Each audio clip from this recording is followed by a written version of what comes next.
Hey, yo, what's going on?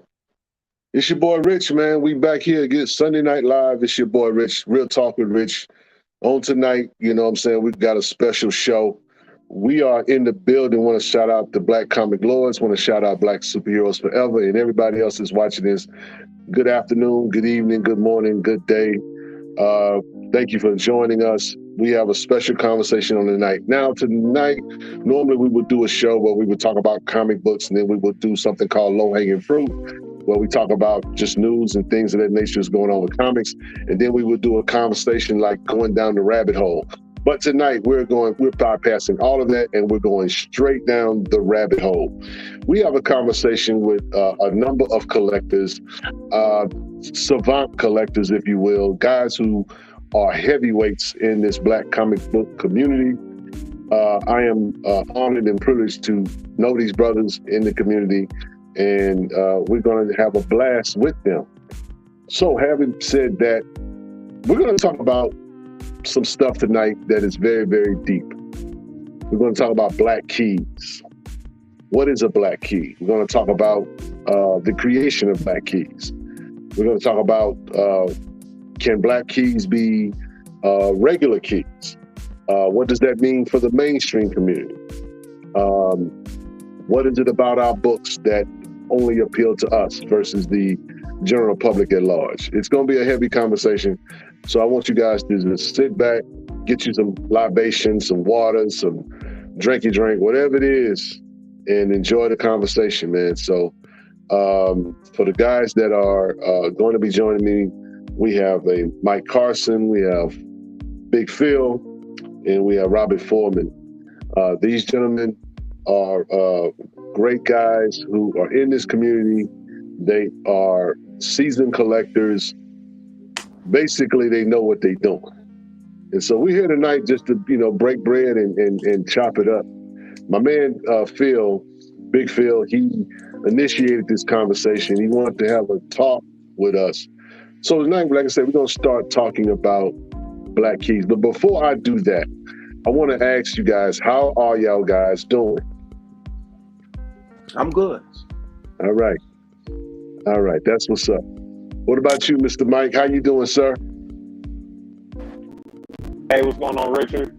Fresh off of MegaCon down here in Orlando, and y'all good state, all good state, so can't complain at all. Yes, sir. Yes, sir. Yes, sir. And Mr. Foreman, I have to call him that because he's Mr. Foreign most places. How you doing, sir? I'm doing pretty good. Yourself? I'm all right. I'm all right. Sitting here with Rich. Yeah, man. Look here. Let me be honest. I am tired. I had a long day at church, and we had 2 services on today, and so I have not eaten or whatever. So I am strictly working on adrenaline right now. So you guys got to keep me pumped up. So, but with that, man, let's get into this. First question of the night, and this is for everybody. What is a black key? Anybody can answer. Go ahead. Robert, you want to answer that first? I don't, or I'm here for support, man. I'm here to learn. I got my pad out, my pens. I'm ready. Smack at it. Let's go. To me, a black key is what I would call an important history piece in the black community, whether it be a first appearance, a black artist's first character, first artwork, first big project. A lot of books that go for pennies on the dollar are being passed up and looked up by our community just because we just don't have the information or the education behind it. So as talking, I think we all kind of agree that we just need to, spread some awareness about some of these books. Some of these earlier titles that came out in the 40s, 50s, 60s, 70s that are historical books as far as first appearances, as far as first positive image of black people instead of being, the stereotypical, characters that were drawn back in the day. So I think books that need to get highlighted more in our communities, from Milestones to the Black Lightning to the, some of the other characters that are not in the MCU that are, not getting the love that they need. So To me, that's what I consider a black key. Gotcha. I knew Mike was going. I knew Mike was going to go straight to Black Lightning. That's he is the biggest. I'll be honest. He's the reason that he made me go and get. I have multiple copies of Black Lightning, but he's the one that made me go get a high grade copy. Because we were talking about the importance. But to piggyback on what he was saying, a black key is just black first in the book, regardless. It can just very different variables to it. But it's a black first. Has to be some level of importance. It can't just be it's a black character or a black writer, but there has to be some level of significance with that. And to that also, it's the information's not hidden. There's books about it. There's people who've been collecting for years. What happens is that we have a lot of new collectors that come in, and some of this information is new to them, but it's been there. But that's why we ask questions, and that's why we have platforms such as this, so that we can get that particular information, that is out there. And what is a key to one person may not be a book that has any emotional weight to somebody else. So it may not be important to somebody else, but it doesn't necessarily take away the fact that it's a key nonetheless. Gotcha. That's what's up, man. First, I want to shout out everybody that's weighing in on the chat. Thank you guys for popping in. And if you have any questions, please ask them. Paul is in the back scenes. I wish he was kind of up front with us so he can kind of help us in that, but that's okay. Paul's being Paul and he's doing what he's got to do. So I appreciate my brother. Talking about black keys, one of the things that me as a collector is puzzled by is the fact that these books that languish in long boxes, that are not recognized by white collectors or whatever. We did a show a few weeks ago where I talked about with Paul that according to statistics, black comic collectors, black people, make up 14% of the comic book community. That's literally parallel to our population in America. We're about the 12 to 13% of the population in America. So the thought is black kids or black guys or black people don't buy books. It's been the biggest lie that has been out there. But what we're collecting may be the issue. You talk about Black Lightning. You brought up Black Lightning earlier. Black Lightning is my favorite superhero. And I remember a brother asking me to do some research to try to find out why that book isn't what it should be. And I came up with only one factor. The print run on that book was kind of high for its time. This book came out in 1977. Mm-hmm. That book is easily accessible. You can find it in LCS. It's not something that it's language. It's, you know what I'm saying? It's not hard to find whatsoever. It's not hard to find. And and the problem also is and let me just put this caveat to it. It's a DC book. And for whatever reason, DC books are just not as attractive for collectors. And that's black and white, unfortunately. Right. I'll put the question out there. You guys name me 5 black DC keys. I could give you. Go ahead. I'll go with Black Lightning, number one. Right. Good thing about that book, all the copies are newsstand. So when you go out there to look, you'll find a good, clean copy out there for affordable price. I'll go with Green Lantern '87, first appearance of John Stewart. Right. In my opinion, that's probably the most expensive black DC character out there. So if you can get you a hold on a nice, good copy of that, that's probably a good one to hold on to. I'll go with Action Comics 521, first appearance of Vixen. Right. That's also a book that's readily available in raw form. You can get readily, pretty affordable. I'll also go with what you want to say, Phil? Teen Titans 48. Is that what you just got in your bag there? Is that about this one? Is that about this one? 8 there. Cause Cry to Stir, picking up that copy there. I think everybody and their mama wanted it. Yeah. And I guess I'll go with for my fifth pick. I'll go with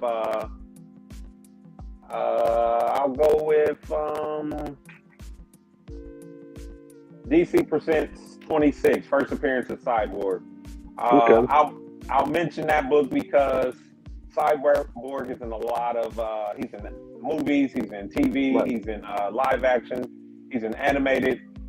That's a book for what you would call probably a key character, white or black, in DC universe. Right. And I kind of judge books off of 9.8. Yeah. His book, I would say, is an affordable book. You can get probably $2-3 grand for a 9.8. In a raw, you can probably get a couple $100. Very undervalued key book that I think everyone should have. So that's my 5 right there. Okay, let me read this comment real quick. Hold on, bring that back up, Paul.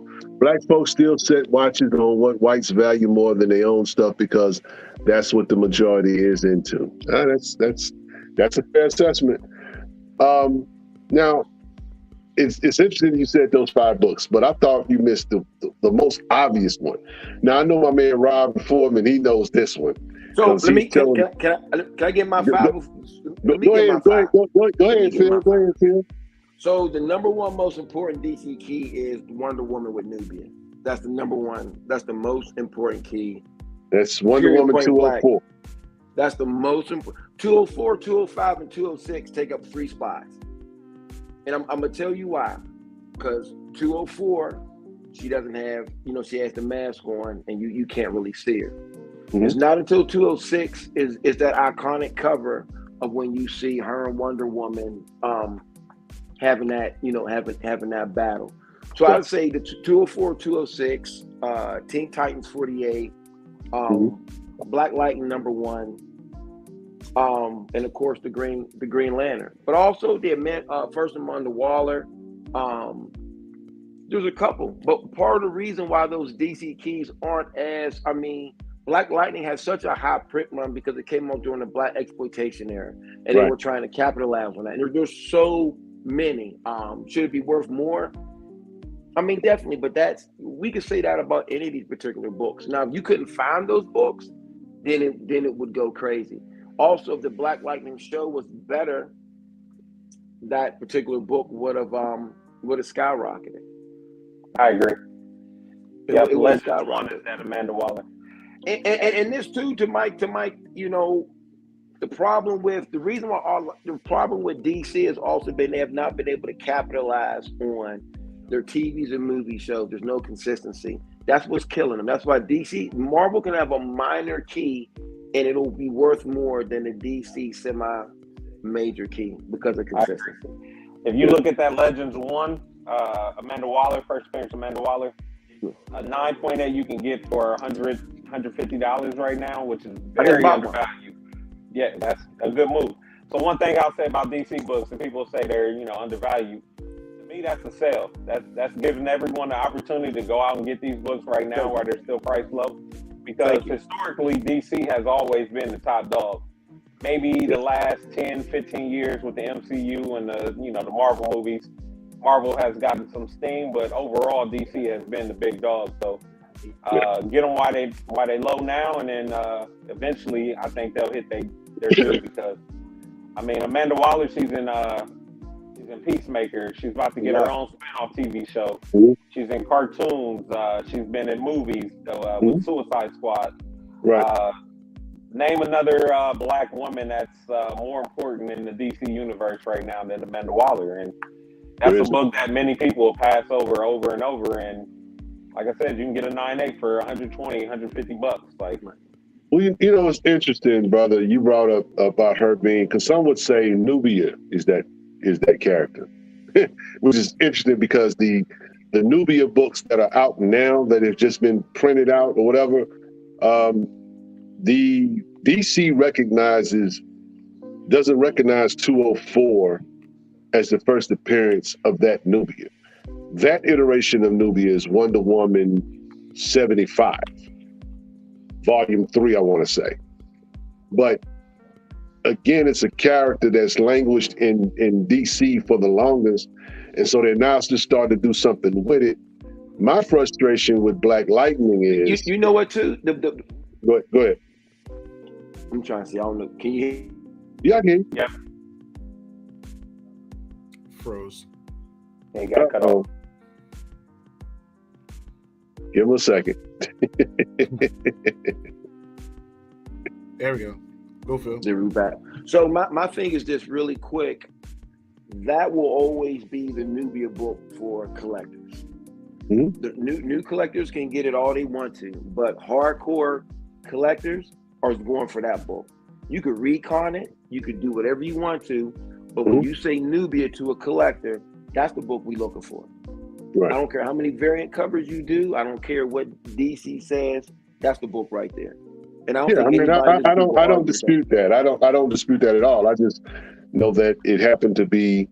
I stumbled on that information because I was looking for. Now I wasn't even really looking for Nubia in Wonder Woman books. I was actually looking for more books that had Philippus in it. It was another black character, another black Amazon in the Wonder Woman family, and so I just happened to stumble upon that information.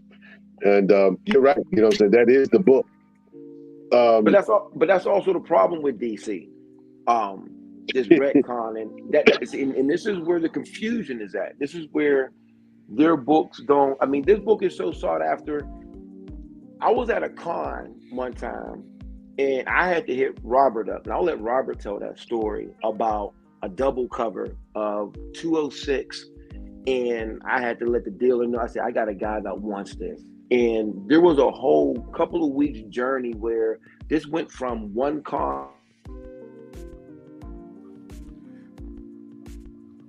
He got froze up again. I give him a second. I was going to jump in, did not have a dead space. But to fill in with Phil it came down to where Phil sent me the screenshots of that book, and I have the international set of the 206. And when he showed the double cover, like I have the Mark Jewelers of the Wonder Woman 204. I have the complete editions of 204. The 205 is a kind of a tough set to track down. 206, I have all of them from around the world. And a double cover sets it over the top. It's more than having a Mark Jewelers, which I don't have. But, a double cover, that's not really easy book to track down bar none. So when I talked to the owner, he was dealing with death in the family or something like that. So I didn't hassle him for like weeks because I was like, I don't know how long it takes anybody to deal with, mourning someone close. So, I was like, I just instant messaged him a few times and say, hey, how's everything going? How you doing? Checking the well-being. Are you going to be in Baltimore? He was like, I plan on being there. And then when he finally showed up, I didn't go nowhere else in Baltimore Comic-Con. I went straight to his booth and said, I am here to pick up the Wonder Woman 206. He was like, oh, you're Robert? I was like, yeah. He was like, man, I show that picture all the time of all of those books from around the world. And he was like, yeah, I'm selling him a book to finish that set. And I was just like, yeah. So when I actually get those books back from CGC, I'm gonna reveal that here on this channel. So when that happens, when I crack that box open, it's gonna happen here. So that's what's up. Yeah, so that's pretty historic in its own because I am dying to know what that grade is because I got a presser to get his hands on it. I got it clean, pressed, sent it in. So I'm hoping to come back a nice high grade. But to add to this 204 conversation, now I brought this up for a reason because what's the year on this Wonder Woman 204? It's January 1973, right? Mm-hmm. Now, Paul, make me big real quick. I got to do this. If he's there. All right. 1972. Wow. Places it a solid month before the U.S. date. Wow. This is the Dutch. This is the Dutch Super Club, 1972. Wow. That's crazy. There. So the Dutch came out first? This is the first time. 1972. So I'm bringing it up to say that when you think of international books and what the importance is, like if anybody watched the interview with Matt Nelson, he said that anything outside of the U.S., he's going to rechange the wording saying it predates certain books. So like the first Boba Fett was UK. I think this one would be, now I'm not downplaying Nubia by no chance. Everybody knows I collect it. But this is the one you want, the Dutch. If you see it, it doesn't matter the condition. As you can see, I got an 8-0, 9-8 mentality. I threw that out a long time ago. It's just getting my hands on one of these. Wow. This is before the U.S. Just so y'all know, this is before the U.S. It's right there. You see it, 72. That's bananas, man. That's bananas. So, that's crazy, man. That's crazy. Just so you know, the Australian is the flip image, just so you can see. Okay. That's the thing about foreign books. Whatever, the covers are always amazing, and you know, anybody that knows me knows that yellow is one of my favorite comic book covers. Yeah, I don't know. There's something about yellow that is just amazing to me.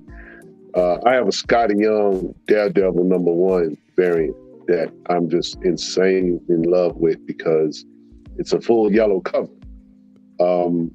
I don't like white that much, but yellow, even though it's a bright color that it is, it's whatever reason I like it. And yeah, man. So, but let's dig into this thing about Black Keys for a moment, in the sense that we talked about what determines there's a Black Key. First appearance, you know, first cover, first, you know, that kind of thing, right?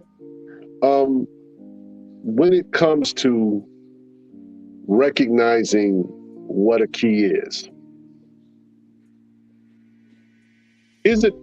are we, the public, the guys that buy these books, do we determine the success of these books?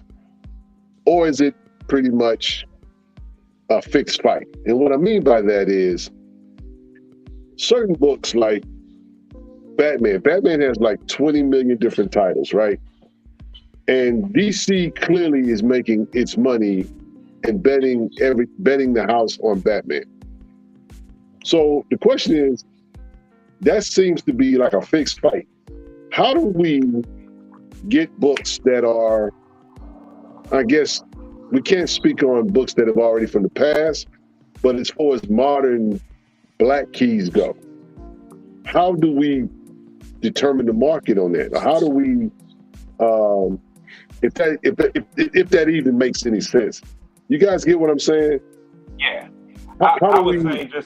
I would say by educating people more on certain books, talking about books, just like Robert just brought up that Nubia there, and a lot of people don't know, like, even though Nubia is not maybe the most popular character, I would say as far as Black women in DC, her books probably gain the most price as far as a Black woman in DC. So you can get a book of hers in any condition, as he said.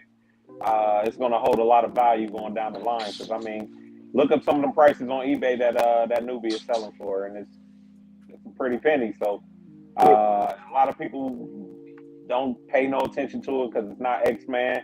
It's not, the Iron Mans. It's not the flashy ones, but that's a good book to have in your possession.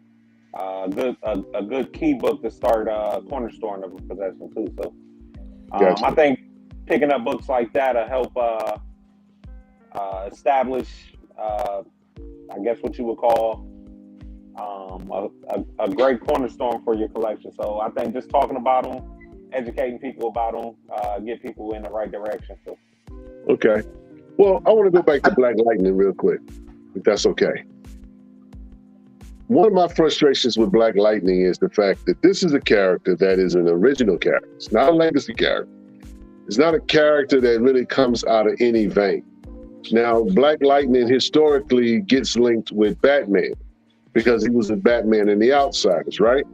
Yep. Right. But how many people know that really the first DC character that Black Lightning interacted with was Superman? Yep. And but he gets linked with Batman, and Batman is my favorite character, overall comic book character anyway.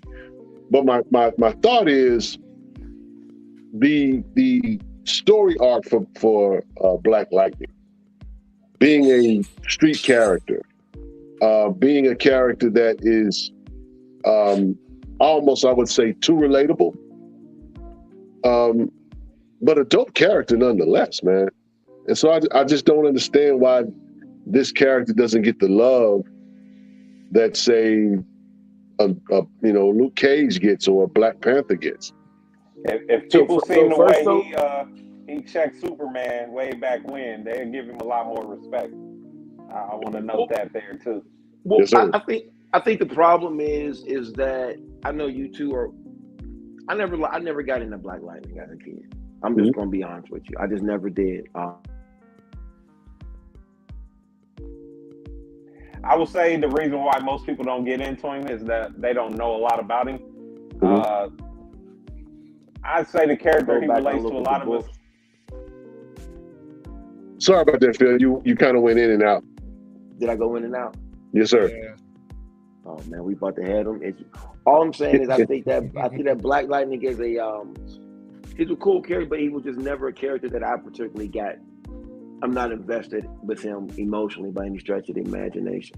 Right. But I do have the complete run as a completist, multiples of number ones. I understand he's a very important character, but he's nowhere near Luke Cage or Black Panther status. Just isn't. He should be though. No, as being the first Black male DC character, he should be. I'm not debating that whatsoever. He should be. He should be. And Jefferson Pierce is a positive character. I mean, he's a principal. He gets along with the students in the neighborhood. He always looking out for people, coming up along the way. I mean, it's somebody that we all kind of grew up with around somebody like that in our own, life. So that's why I think he should get more love. Yeah, I 100% agree. And again, I get it, Phil. You know what I'm saying? It could be a generational thing as well.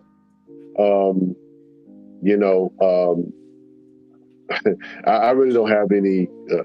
I was like 9 years old when I read the first time I read Black Lightning. I was 9 years old, and that was April. That was April of '77. So I'm an old head, and that's been my. When I first saw that book on a spinner rack, I was in love, and so I have watched this character be, undervalued through DC's fault. And I guess it's just disappointing. Here's the thing, though. Right. Tony Isabella is attributed to as being the creator of Black Lightning, but actually he is the co-creator. Black Lightning was originally drawn by Trevor Von Eden, who was a 16-year-old Black kid. That's the other thing I think, Phil, that a lot of people miss when we talk about these Black characters and Black creators working on them. For me, I mean, name me a Black character that was created by a Black man, co-created by a Black man, that we adore and love to this day. That's historic. Because guess what? In 5 years, that book is going to be 50 years old. Luke Cage is going to be 50 in June. So, and I don't even see a lot of hoopla about that. That's disappointing in and of itself. Well, so, I have seen some Luke Cage 50th coming up. So there's been a lot of that going on. I'll send you some. There's been a lot of that been going on about Luke Cage 50th coming up. So I've seen that online. Maybe not to where we would want it to be. I mean, if the Netflix show was still going on, things of that nature, I'm sure it would be a lot bigger. But it'll be back. It'll be back. But also, it's Calvin's 50th too. And Calvin was written by a young Black guy, a young Black kid as well in Marvel. So there's those. That's what Black Lightning and Little Calvin got together. Man, you know what? That story with little Calvin, and I'm gonna let you tell it, Phil. That is a heartbreaking story for me, bro. Because that's a Marvel book created by a black guy. We don't know nothing else. That's all we know. So share, if you will, if you don't mind, your thoughts on Little Calvin, bro. Little Calvin is a book that I adore. I got multiple copies of those particular issues, and the guy that wrote, he was super young. I'm gonna make up an age, but we're under 17, like 16, 17, maybe 8, not even 18. And I think he worked for Marvel. Mm-hmm. And after the run, totally disappeared. Like there's no record of the guy. There's no, and it's not like people. Okay. Froze again. Yeah.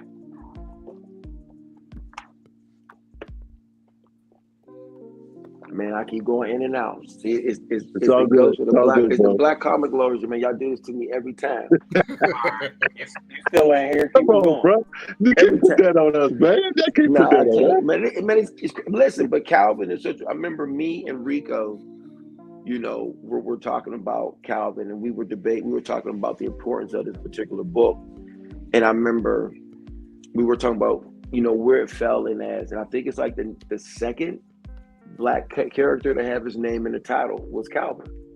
Yeah. So I mean, this is an immense key. And at one point, there was a 9/8 double cover that I missed out on because I was like, no, I didn't.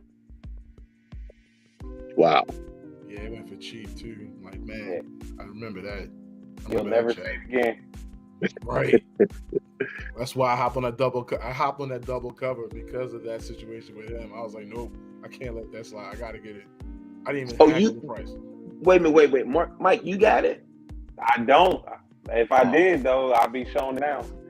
Let the people know what ones are Calvin actually on from the little kids around. Calvin, matter of fact, I can show you better than I can tell you. You know what? Like 9, 10, and 11 or something like that. You just filed. Dion says when. Bring that comment right back up. I gotta address Dion. Dion says when Black Lightning show was revealed, I thought it was great value stat. You wrong for that, bro. I will add something too, Phil. Most people don't know in the Black Lightning run they did 1 through 12, but the actual last the last episode until World's Finest 260. So yes, sir. If you want to see the ending of that story, you have to get that book, World's Finest 260, and they're affordable too. So a lot of people get the Black Lightning run, just don't ever miss out on that one too, because it's out there. Right. Or you can, if you can't find it, you can always pick up a trade. I know that's a dirty word to some collectors, but hey, do what you got to do.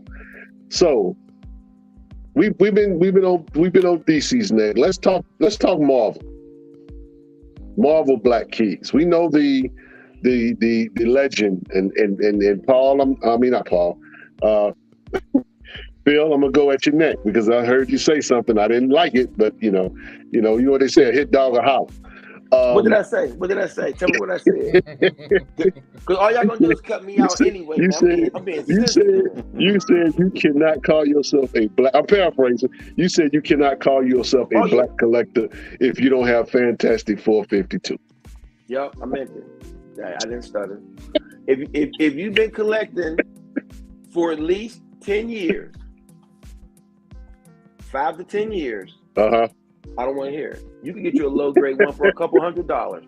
People go to their LCS and we'll spend $100 a week on new books. Mm-hmm. Don't tell me nothing about I'm this, that. Man, go ahead, man. If you ain't got an FF52, I don't want to hear it. I've had like 6 at one particular point, but they were more inexpensive. What about a reprint? Can I have a reprint? Am I in there with a reprint? Not. Absolutely not. Does this count? Does this count, Phil? Does this count? I know. Oh, go ahead. I see you. This one count too. We gonna do some foreigns. Let's go for it. I got a couple that's too crazy. now. That's crazy. We That's crazy. could both do this, bro. You know me. Now let's stay on task, gentlemen. I think that most definitely counts there, Rob. That's a dope copy right there. What country is that? Oh, this was German. You got the German one? Wow. So they also printed up this the 152 where they didn't use the classic cover. Yeah, that one. Now I can explain that one a little more. Like everybody has a question about it. The story is inside, but when it came to the cover, they gave it to a guy by the name of Lopez Espy, and he does natural painted covers, and he just did his own thing. Like I have a couple books here of Luke Cage that I'm pretty sure these covers don't exist in the U.S. run unless somebody can tell me differently. But I have a few here. I did pull those out because, like this one, I don't think this one exists. This doesn't exist in the U.S. run, and I have two of those. I got this in the Spanish lot. I got two. Nice. And, I got this one.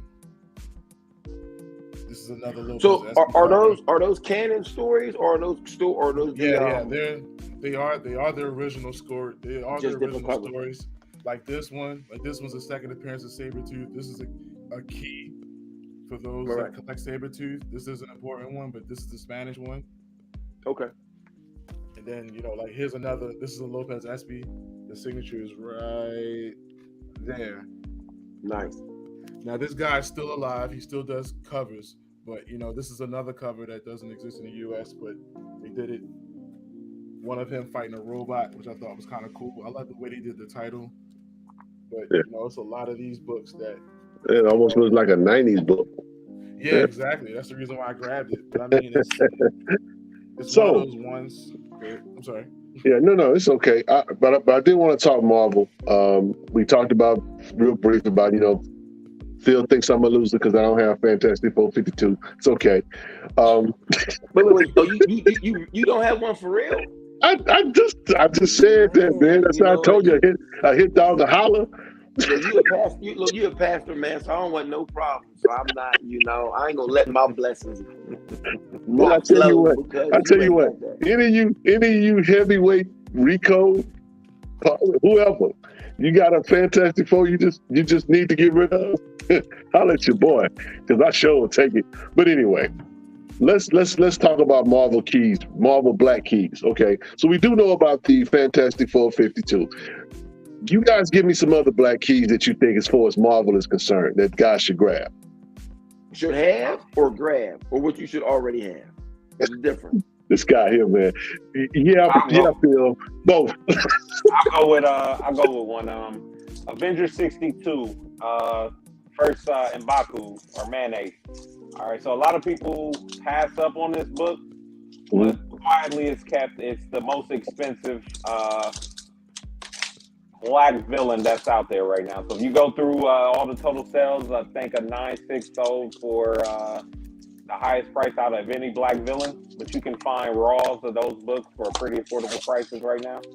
So that's a book that a lot of people pass up on all the time. I think that you should have in your collection. Because you can afford it. It's very affordable. What's that you got? The German M'Baku. That's it. That's a German joint. Ooh, that's nice. I got that coming too from I got that coming from. Yeah, I know. Yeah, I got that coming from. And for that question about African, this is a South African Luke Cage 1. They used a splash page from the Eternal splash page. Now, there's two versions of this. There's one with the original language on the front. This is the U.S. version. Wow. So I mean, I don't have that. Earlier. Yeah, that's pretty sick. That's pretty sick. I mean, they use a yellow. It has a yellow cover. I know this is your thing, but man, that's nice, man. I like that.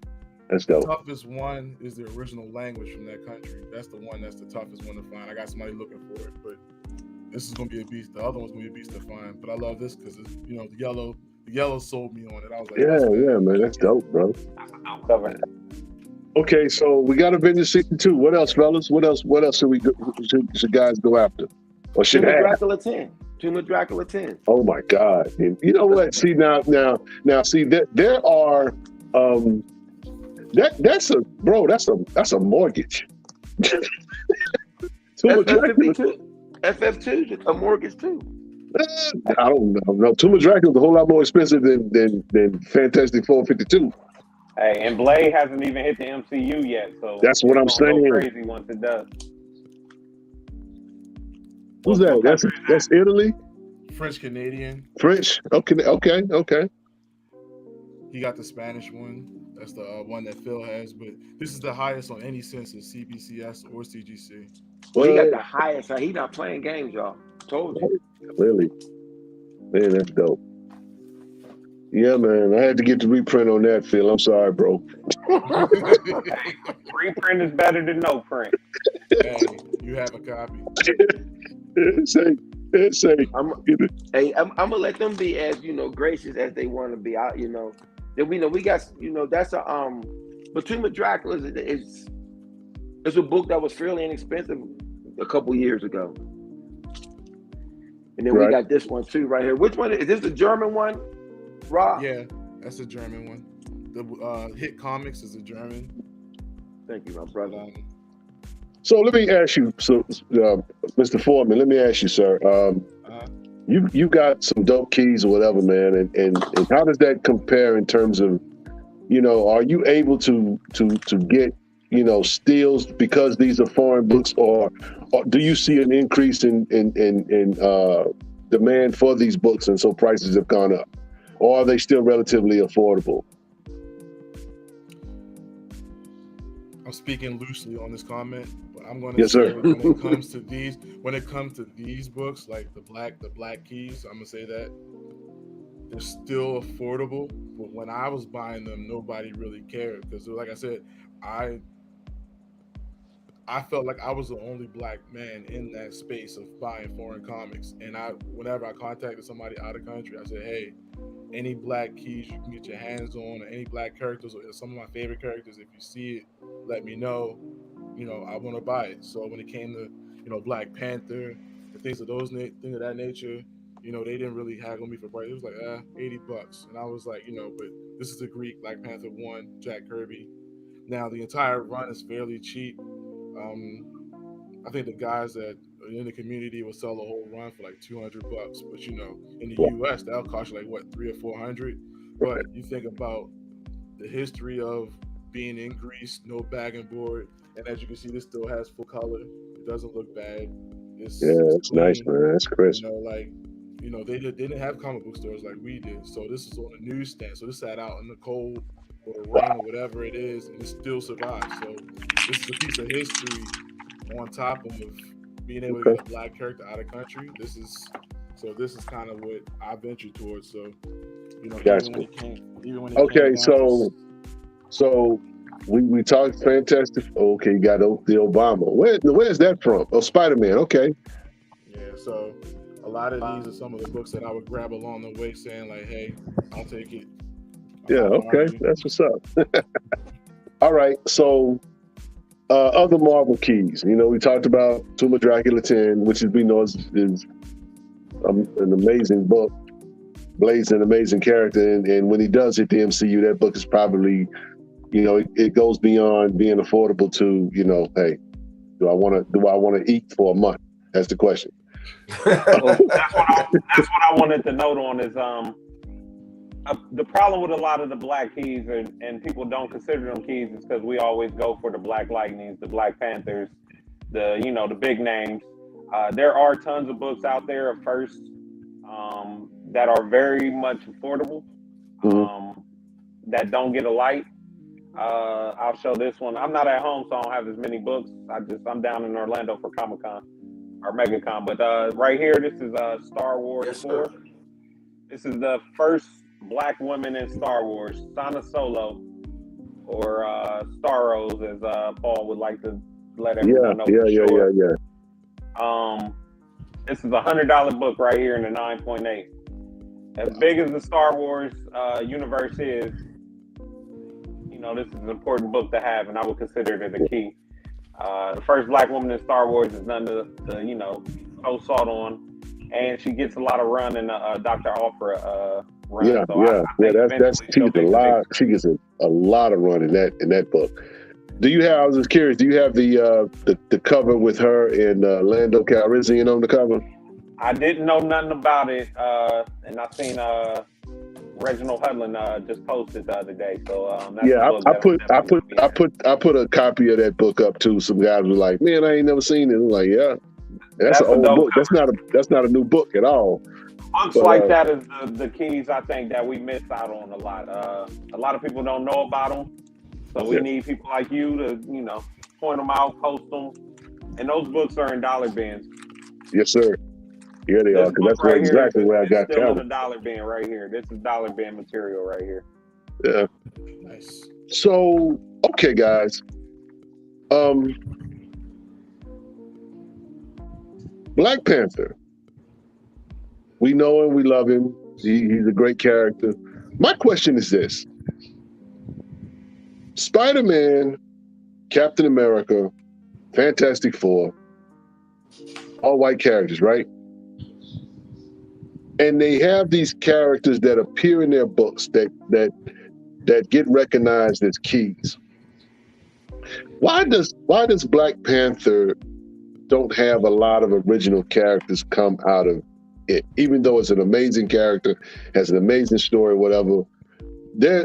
Somebody tell me a character that has kind of like moved out of the Black Panther universe and has any mainstream or quote unquote success. Claw. He's about the only one. Anybody else? Shuri. So here's the problem with that. So you look at Black Panther historically, he was always one of his most popular books were when he's with the Avengers. He was always in an ensemble class. Right. Besides for jungle action, you're not going to have the KKK fight Iron Man. We're just not doing that. So when he did the jungle action story, that's just one complete run. So the whole entire time is pretty much Killmonger in that particular group. But I feel like, Claw's one of my favorite villains. I still feel like Coogler killing off Claw was the biggest travesty in the MCU because that's a character who could have went on and been in matter of fact, he was in other movies because he was in Age of Ultron first. So that was the potential of that particular character. But he always comes back though. He ain't came back yet. So we gonna wait. In the comics is what I mean. He always comes back. So right. But it's just we're gonna see. I think with I'm more of a old school Black Panther guy. I'm not really too much into the new books. I don't really read them, but I own all of them. Like I still since I grew up with as a kid, I still buy them all. I do get all the number ones and 9/8. I have a nice run of them or whatever. But Carson, you could probably talk more on the newer iteration of the character because I'm buying, but I'll be honest, I'm not necessarily reading it. Yeah. Rico brings up Killmonger. Killmonger is an interesting character. Shout out to Brian Hill, who did an amazing limited series. In my opinion, that's a miniature run that everybody, if you call yourself a Black collector, everybody should have that. That was an amazing 5 issues, I want to say. But somebody's invoking Blue Marvel. We'll get to Blue Marvel in a second. I guess, for a character like Black Panther, who has been around since the 60s, I would just wonder why we hadn't gotten more characters, because you think about a character like Spider-Man, okay? There are that's an unfair comparison. I know, Spider-Man's but his Rogues Gallery and Batman's Rogues Gallery is on a whole nother level. And Fantastic Four. That's not even there's no comparison whatsoever. So I'm gonna need you went there, so let's stay there. Miles Morales, legacy character, very popular character. That's a blue chip book, by the way. Do you have a number? You have 4? I have a variant of 4. I don't have the original. I don't have the original. I'm about to go make me something to eat, man.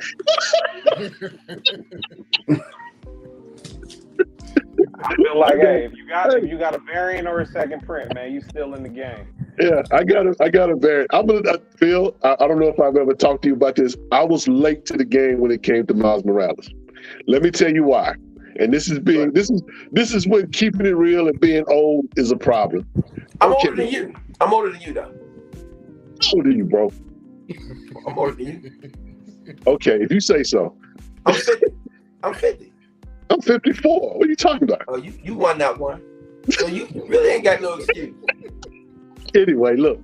So when Miles Morales showed up on the scene, I said to myself, oh, this ain't nothing but static. I ain't trying to buy this. Right. And that's the square I stood on. I said, this is static. We've seen this already. We don't need this. I was one of those idiots that said that. Okay. Now, if you'd have told me that you could find a Ultimate Fallout 9.8 for $5,000, yeah. Okay. Nobody saw that coming, but it happened. So a character like that, legacy character, popular character, I like Miles. But I just wasn't feeling him at the time when he first came out. Right. Do you think that Miles has an opportunity to transcend or go past Peter Parker, or that's not ever happening? So I don't think that's. I think they're totally different. There's a lane for everybody. I think that Spider-Man and Batman are characters that as soon as kids see them, they instantly connect to it. There's no getting around it. There's no getting around it. I think you always got to respect the OG character, but I think Miles is good in the lane that he is. People love Miles, people love Peter, and I don't think you necessarily have to choose. I agree. I was one of them too. When I saw that Miles, I didn't buy it. Matter of fact, I was in my face and I didn't buy anything. Somebody actually gave me a Miles for like $20. I knew somebody had like 50 copies, and he you need one of these, and he gave it to me for like $20. And that was only a couple years ago, and it's still $100. But I mean, he's going to be Miles going to be here. He's not going to. So now, man, Abomination AJ says Miles is tokenized Peter. So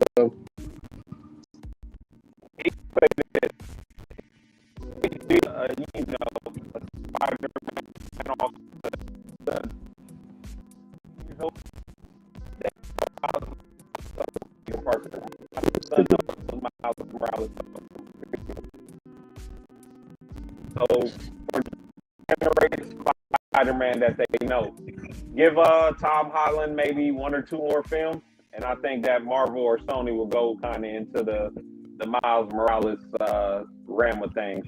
And I will also say that Prowler is a more popular character because Miles Morales, not Peter Parker. So I'll add that caveat. Gotcha. Well, let me ask you guys, what do you think about the Spider-Punk? I could care less. I could care less. I think just go for the first appearance, but I know that book is already through the stratosphere. But I mean, he was a cool character as a concept. Yeah, he was a cool character as a concept, but I mean, the books are already through the roof. The variant is already outpriced. It's a nice cover, but I mean, it's something that I could wait for the dip to buy it if I really, really want it. I mean, I have the first appearance anyway. So I mean, right. It could be as convoluted as it want to be, but I mean, I agree, though. You know, and there's no dispute that that's a black key for sure. Let's change gears, fellas. It's gonna get hot. Here's the problem though with new black keys, though. Go ahead. Let's do this. Let's deal with it. Real quick. There's no emotional attachment to a lot of these particular characters. Right. You know, when these new characters come out, this is why these things are just, they're in and they're out. It's because we're too busy chasing what's going to be the next big book. We can argue it all day. That's exactly what's going on. We sit back, we get the little previews. We see, oh, they're introducing a new character. They're going to put out 50 variant covers. Oh, it's a black character, or it's a black or it's whatever. So we're chasing that. It's not an organic, like, oh man, I really like this character. I'm reading the book and I really want it. It's pretty much we chasing after the dollar. And let's just be honest, that's what it is, right? It is. It's like stocks at this particular point. That's what we're doing. We're trying to see whether this book is going to do this or it's going to do this or whatever. And I think we're missing books if they can get you certain characters do well because of the emotional attachment to the character.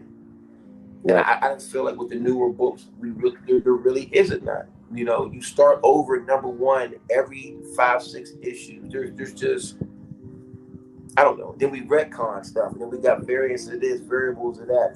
The consistency, in my opinion, is killing the readership. But I mean, I'll be honest. I'm one of them. I'll be trying to get those 1 in 25, those 1 in 50, those 1 in 100s. I get them. You know what I do when I get them? Bag and board them. Bag and board. Yeah. And hope somebody else won. Yeah. That which brings me to we're gonna hit on a subject later. Just keep this in your mind, guys. Black Panther 3. We're gonna talk about that a little bit later on. But before we get there, somebody brought up Blue Marvel.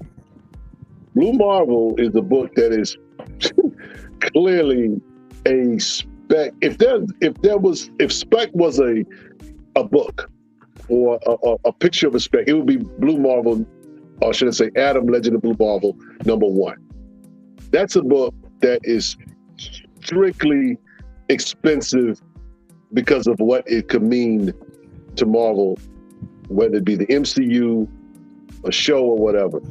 He hasn't appeared yet, but that book, #1, nearly $800, $900?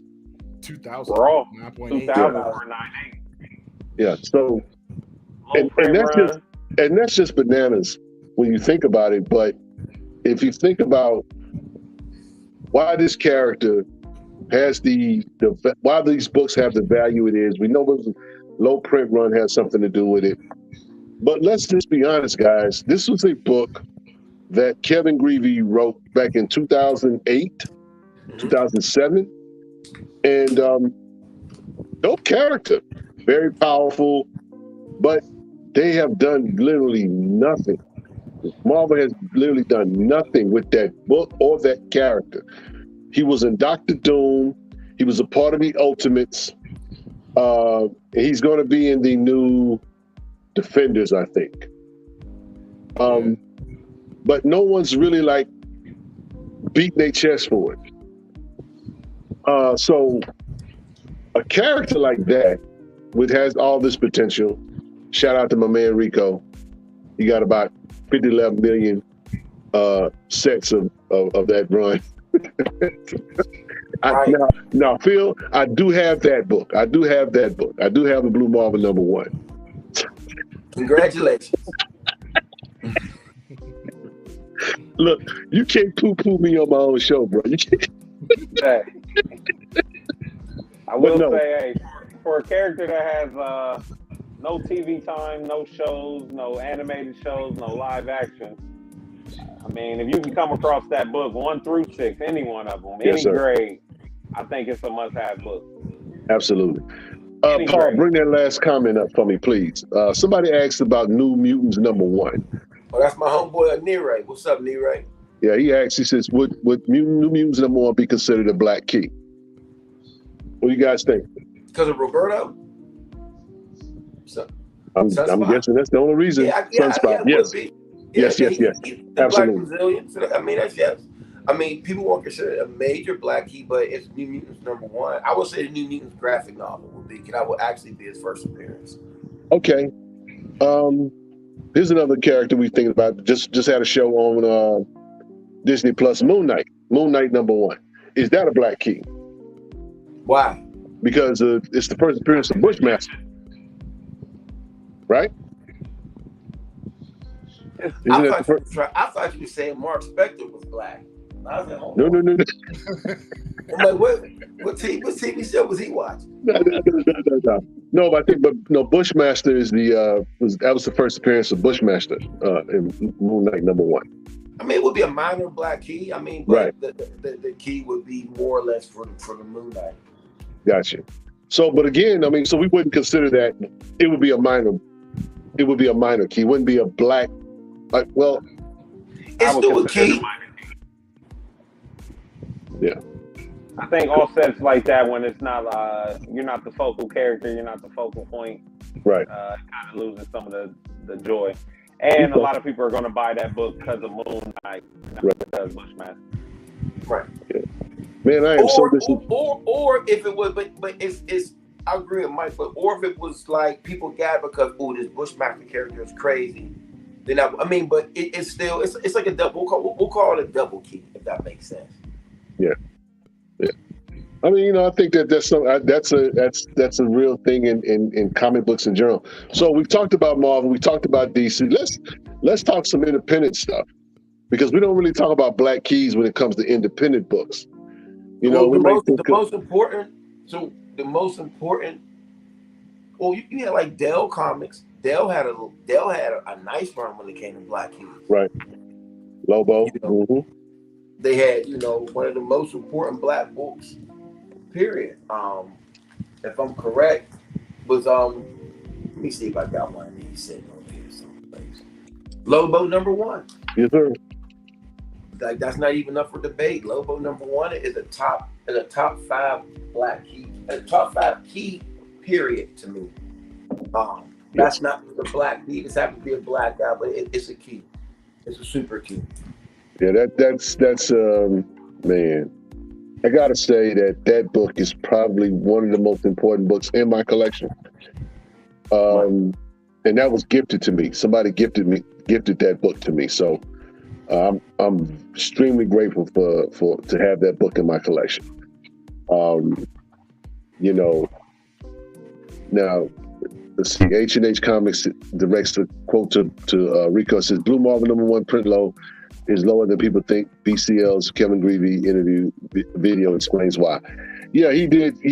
We had an interview with Kevin Greavy, and he explained why the print run on that book is so low. He bought a lot of books, and a lot of books got destroyed in the process. I have the Adam Legend of Blue Marvel trade paperback. If you go look for the trade, I had never seen a trade go for big money, but the trade for that book is $300. Yeah. I found that book in the wild for $2. The trades are going crazy. So I think that's another thing too that we have to consider in our collecting going on, because it's a lot of us that like floppies. We frown on trades. You know what I'm saying? But it is what it is. Now, you brought up Lobo. Let's talk Spawn. Now, some people don't rock with Spawn. Shout out to Imani. But he's a black character. How Todd McFarlane wrote the story and, burnt his face or burnt his whole body. That's an issue. But, Al Simmons, the character that is Spawn, is a black man. And it's the longest running book to date right now. But no one really talks about Spawn because a lot of black, collectors don't really mess with him, or that it's just not their cup of tea because it's a horror comic. I mean, so I love Spawn. I don't know, man. So I think you're misinformed on that. People love Spawn, man. People love Spawn.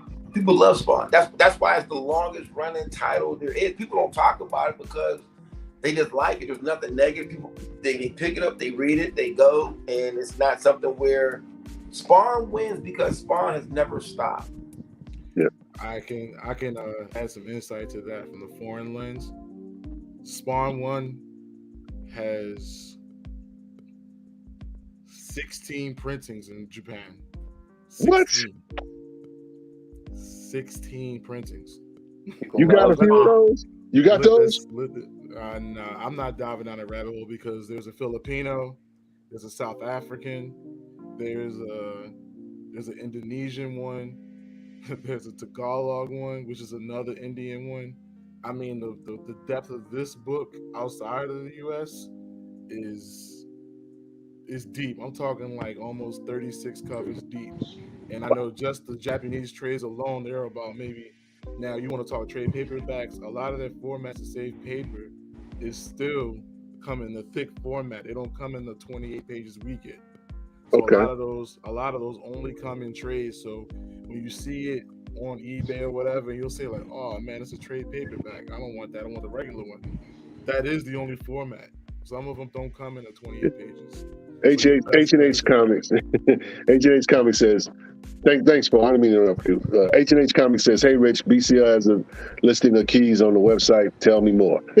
Yeah, guys, if you want to know about Black Comic Keys, you can go to our website at blackcomiclords.net. We have a full database of Black keys, Black comic books. I promise you, you go there, you're going to find something you're going to want or learn something that you didn't know. Just give us come by the site and just check us out. A lot of people, to our point, we were talking earlier about that we don't know these books, or we don't know where they are, or what these books really, really mean. We've made it our business to put the information on the website. So anybody wants to go to the website, you're going to find modern books, you're going to find historical books. And I don't want to lose this thought, Mike, because you brought something up earlier when we were discussing about having this live. Animal Comics #1. Yeah, Animal Comics #1, first appearance of Bombazine. Yes, sir. In my opinion, it was the first shift from drawing Black kids in a positive light. So beforehand, you would get the mammies, you would get the big lips, the red lips, the stereotypical whatever depictions of us.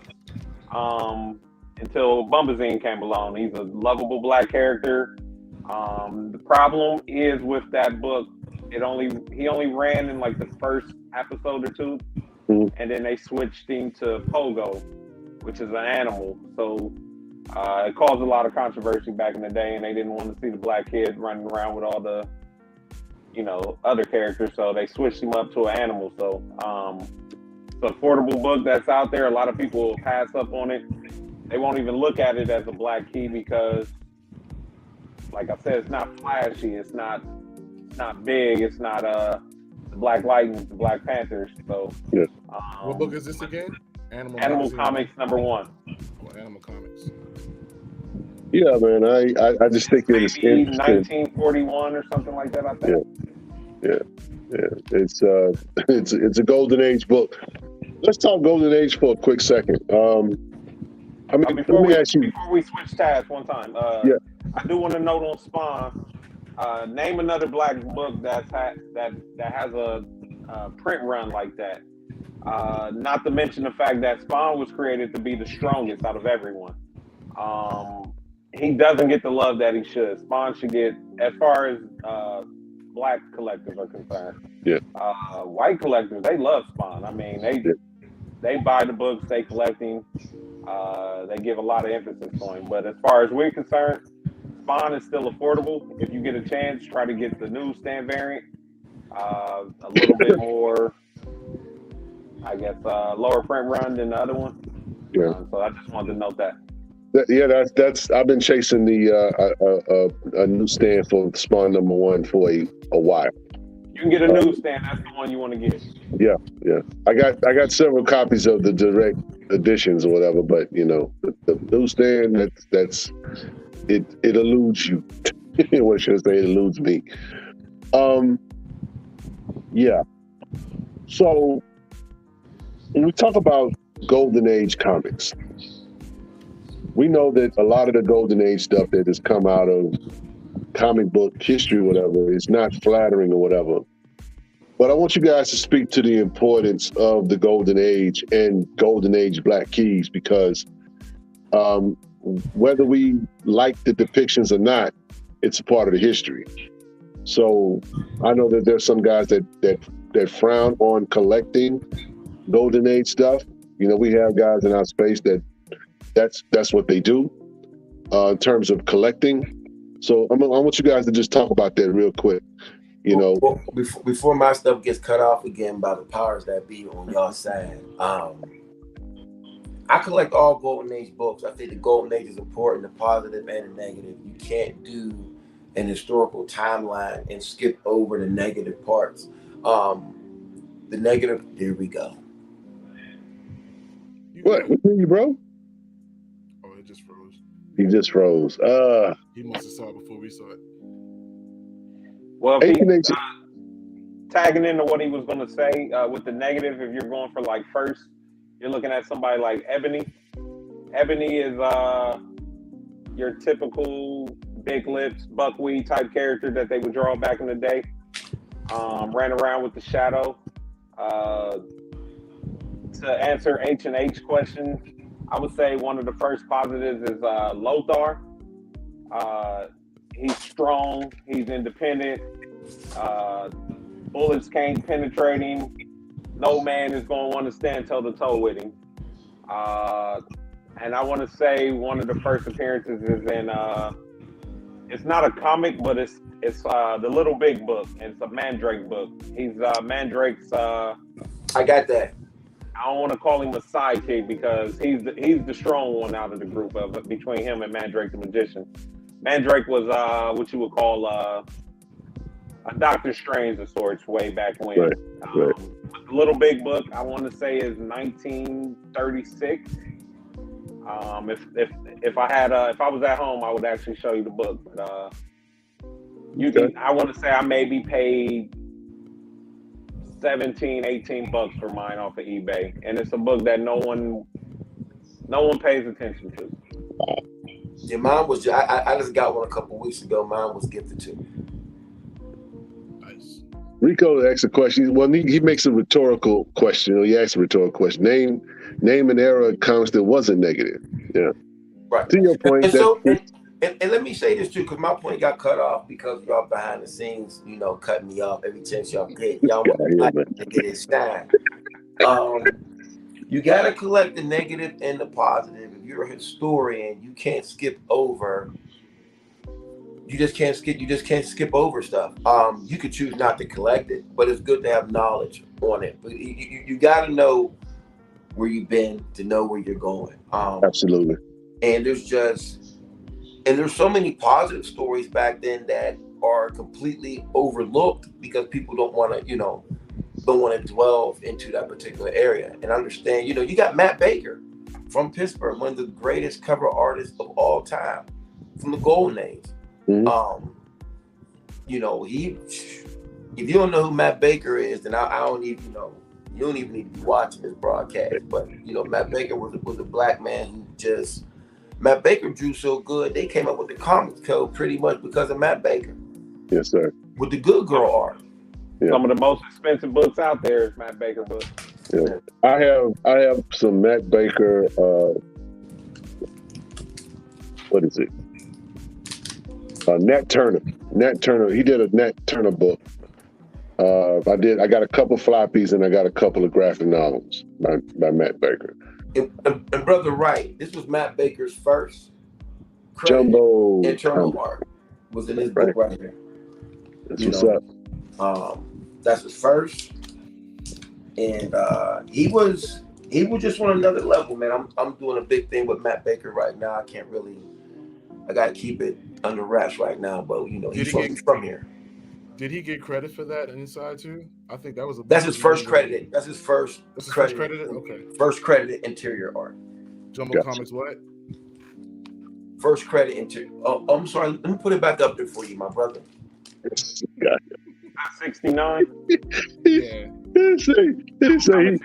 Anytime Phil can flex, he gonna flex. I ain't mad at it. I ain't mad at it. I ain't hating on you, brother. Just a little bit. But also, let I don't want to skip over the importance of Marvel and the Golden Age because Marvel had Waku. Jungle Tales, yes sir. Yes, sir. We skip over this. Black Panther wasn't Marvel's first. It was this brother. Waku, Prince of the Bantu. And it was his first cover appearance. Was in this particular book. And that's Atlas Comics, right? That's Atlas. Atlas was eventually turned into Marvel. Yes, absolutely. So, and number 1 came out in 50. So this was 54. Number 3 was in 55, and this was drawn by John Romita as well. So, yeah, there's a lot of positive in there, and they did. There was things like this that came out in the golden age. You know what I mean? Joe Louis, yes sir. I'll just do one more since I'm here. Since we exercising. You know, things like this came out. So the golden age wasn't all bad, and there were some things. This is 1946. You know, they didn't have to. You know, that's the powers that be didn't have to print that up. You know, there's another book. You had Negro Romance. You had and that's a book I really want that I don't have. All Neat was the I'm trying to think of a couple other ones. But there's a lot. Crown Comics 3, that's another Matt Baker book. First appearance of Voodoo. Hey, that's a great one. And I kind of slept. I slept on that one. I tried to get that in the auction, but I just didn't get it. But Matt Baker just overall was just unreal, man. If you got a Matt Baker cover, and like Mike said, some of his books are some of the most expensive Golden Age books there are. Yeah. Phantom Lady out there. Shout out to Rico. I seen him in the comments talking about. Man, Rico got his Phantom Lady, man. Hey, look. 7 so listen. C's, all those. 17, 18. We've been going crazy. Me and Rico, man. We've been on a Matt Baker tear, man. He'll hit me up. He'll be like, "Hey, yo, you see this one?" I'm like, "Oh, did you see that one?" Yeah. And we'll do things like, I'll say, "You bidding on this one?" He'll be like, "Yeah, but all right, I'll back off." Then I'll be like, "I want this one." And so we kind of trade off. And I think everybody in this community does that, And I think that's the one thing that's good about the community. Well, let's say should do that. No. We do. We do talk about it. I mean, I know I do. If somebody hits me up and says, "Hey, yo, man, I'm trying to, did you see this, man? I'm trying to jump on this." I won't. And then if I see it after the fact, I'm not jumping on it. Yeah, it's and I mean, and I guess when we do our second part, which I kind of want to transition because we kind of hour and 20 minutes in almost. Really? Yes, sir. We've been having fun. We're going on for hours. It's just like you've been having fun. Now, with Black Keys, there's the thought that, well, let's go. Let's go, man. If we put these books out for public quote unquote consumption, some of the thought is that the mayonnaise will take this as an opportunity to exploit it. I brought up Black Panther 3 for a reason. Black Panther 3, which is of course a key book, the first appearance of Tosin, that caught a lot of people by surprise. It was the Black Panther 200th issue, and to celebrate, they introduced a new character. And a lot of the spec guys were upset because they didn't know that this book was out. Variant 1 in 25 went for crazy money. It's probably still going for crazy money. So you see a situation like that, it gives you pause to say like, well, if these guys know about our books, will they exploit these books versus, do we want exposure versus exploitation? If I could word it like that. So do you really think only the 14% of collectors were Black collectors, only people that buy Black Panther? No, of course not. So if your book is doing a 1 in 25 or 1 in 100, mm-hmm. do the math. A store got to order 25 of these copies. Yes, sir. Or 100 of these copies. They're buying these books. They're ready. So we have to get out of the mindset that they're not buying. Marvel's not printing up these books for only 14% of them to sell. Mm-hmm. I agree. There's we could wave the red, we could wave the red, black, and green flag all we want on this one. That's not real life. We gotta stop that. We're in the information age. If you don't think that people can sit back and look on eBay and say, "Oh, this book is selling for $500, I need to jump on one," they're not gonna see. If you're in it for the bread, you don't care who it is. Just to be honest with you, if you're the top of your game, that's how I look at it. Now, do I want some of these keys to be at a lower price so I can still get them? Of course. But at the same time, I want my first appearance of Brother Voodoo to be worth $5,000, $10,000. Keeping it 100. I'm trying to leave my books to my kids. If only I could trade between Carson's kids and get $50, that ain't gonna do nothing. I'll say this. As far as like educating others on certain books and if it's going to hurt or drive up the price of the books or whatever, at this point, if you're going to buy the books, you're going to buy the books. Absolutely. If you don't have the books by now, the information's out there. It's free. If you tune into a lot of these lives, you guys talk about it, and you guys deserve your flyers too, because I watch these weekly, and you guys talk about a lot of different keys, from small to big to movies to shows. Right. I mean, the information is out there. So if you're gonna buy them, you're gonna buy them. What's the point of us holding back information from other people in the culture that's gonna come up and actually enjoy these books, and try to keep it a secret? Like, what? I don't see no value in that. I feel you, Mike. I think though it goes back to you guys talking about Jungle Tales, getting those books, putting it out there that this book is good to have, and it's like, okay, well, a collector or someone that's a spec guy, he's thinking, oh, well, I'm gonna flip this book, versus a collector like myself will say, you know what, I want this in my collection. I want to grab this in my collection. So the struggle is, or not, I shouldn't say struggle, the issue is being able to find affordable copies of these keys. To your point, Phil. I mean, let me ask a question. If you have 10 copies of Jungle Tales, right? First Appearance Waku, all right? I got another one coming tomorrow. and you got 10 books, okay? And you may know 2 or 3 guys that don't have this book and have no chance of getting this book. To your point, you said you guys kind of like hit each other up and say, well, I'm looking for this book, I'm looking for that book. You know what I'm saying? If you find it, let me know, whatever. It can work when the comic book community works together. You know what I'm saying? But if I'm just kind of a lone wolf in this thing, and if I don't think about, if I'm not thinking about Voodoo, for example, there's no reason for me to go to eBay and search it out. You know what I'm saying? It's one of those things where out of sight, out of mind, if that makes any sense.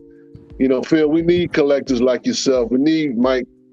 We need Robert. We need you guys to be kind of more forth with the information. I'm not saying that you're hoarding it for yourselves or you're hiding it, but it's one of those things for me I don't consider myself a savant. I consider you guys savant collectors. You guys have learned. You guys have been doing this for a while.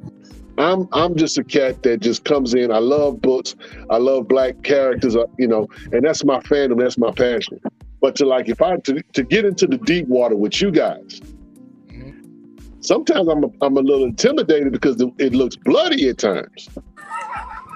Yeah, it's cutthroat. Now, I mean, me coming from Comic Book Invest and Tales from the Flip Side guys, when I got in, my first focus was collecting Black characters. So Miles was the first character I gravitated to. At one point I had 6 UF4s. I didn't have the variant because it was already like $200 or $300. I was just getting in. So $20 was feasible. So for me, did I flip them too early? Yes. I flipped them to get a bigger key later on. I did.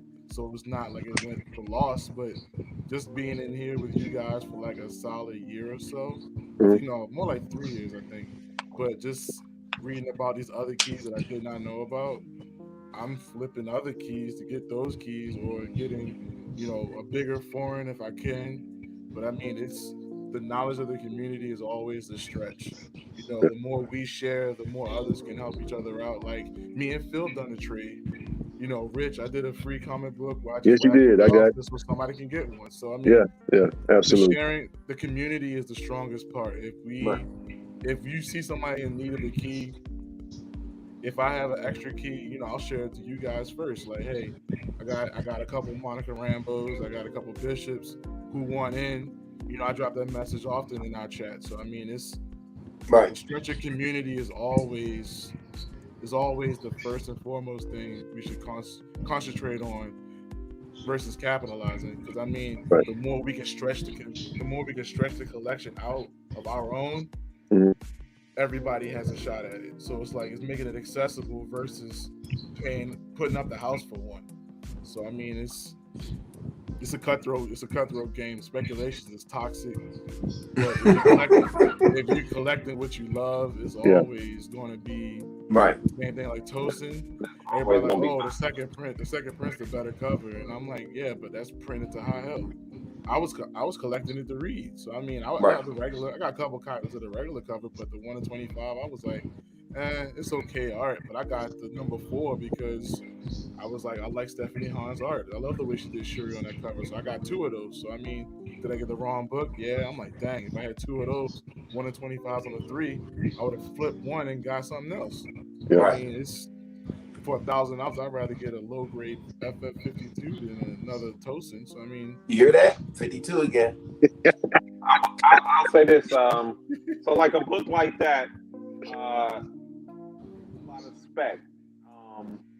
Do you think that those books are drived up price wise just because the community as a whole think that they're going to gain some big monetary gain off of holding the book like that, opposed to say, Static 6? It's the first appearance of Ebon. I'm gonna throw that alley to Paul, who told everybody about that. And this is the new Static.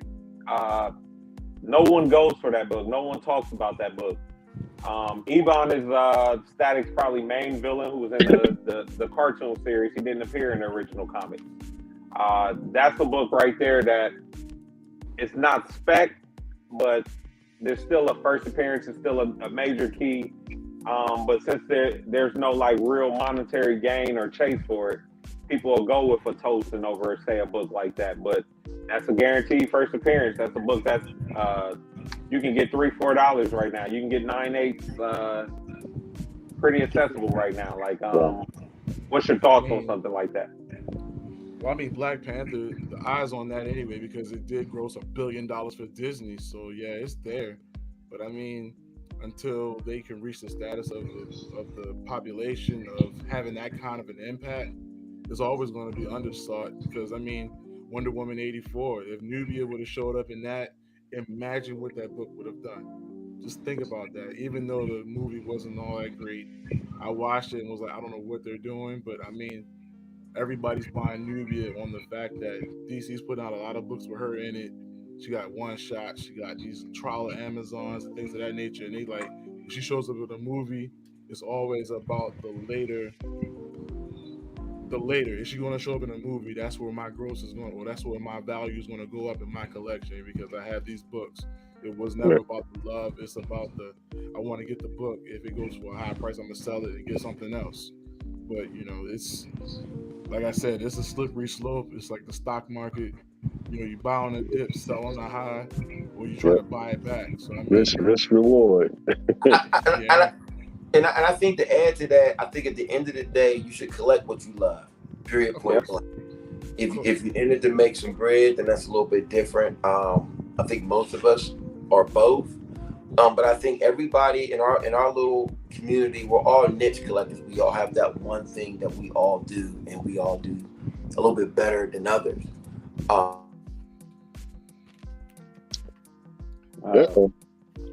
hitting with the pause again. No, don't stop saying that. I didn't do this. Bill. Y'all be doing this to me, not bro. Hey man, y'all do this every time. Y'all say, listen, there's nobody here agonizing over you freezing on us. I don't know what it is, man. Every time I get on here, man, it cuts out. It's crazy, man. I'm not doing this on the iPhone. I'm doing this on the computer, man. You know what? It's all good, bro. Listen, to the guys that's chatting. Where's the freeze button on this? Where's the I knew Paul was back. Internet. Oh, I'm not. Wow. You know what? See, that's that foolishness right there. That's foolish. This is the shenanigans you get on the Real Talk with Rich. Doggone it. Phil, who's your niche character that you collect? What's the book that you go after, no matter what the character is? I mean, what character is your character? Calvin. Every time I find a Calvin #1, I buy it, no matter what the grade is. Gunhawks. It's 10, 11, and 12, correct? Yes, sir. Yeah. And Gunhawks. I think Gunhawks is going to be huge. I think Marvel's going to do a Western, and it's going to be Gunhawks. I mean, they still have the other characters they probably do first, but when Gunhawks come, it's going to explode. Yeah. Plus, I love Gunhawks. Yeah, that's dope. I'm kind of odd, man, when it comes to books. As far as books I see that I just grab. One of my favorite books to grab is Spider-Man, well, Peter Parker Spider-Man 35, I think that's what it is. And that's the book, the one, it's kind of a one-shot, story about a black kid who basically lives in the projects, and he's escaping through, his love for Spider-Man. It's a pretty deep story, man, but every time I see that, I go buy it. I used to buy a lot of Tribe, but I just got tired, seeing Tribe #1 in long boxes. I get so discouraged. Tribe #1, for those who may or may not know, is the first black, I would say, created book that sold 1 million copies. You printed 1 million copies. Printed 1 million copies, yes. Let's keep it real. And so, but because of that, that book is readily available. But check this out. I just picked this up recently. This is a number 2. My Paul just showed that up. This is a Tribe #2, and this is like a blue cover. And it's signed by Larry Stroman and Todd Johnson. And so I will grab it if I see it, you know what I'm saying? But it's one of those books that, man, I wish they could do a movie, because that book, God, dog, all of us got Tribe books, I know. I got like a 50. I got a raw copy. So guys, let me ask you this.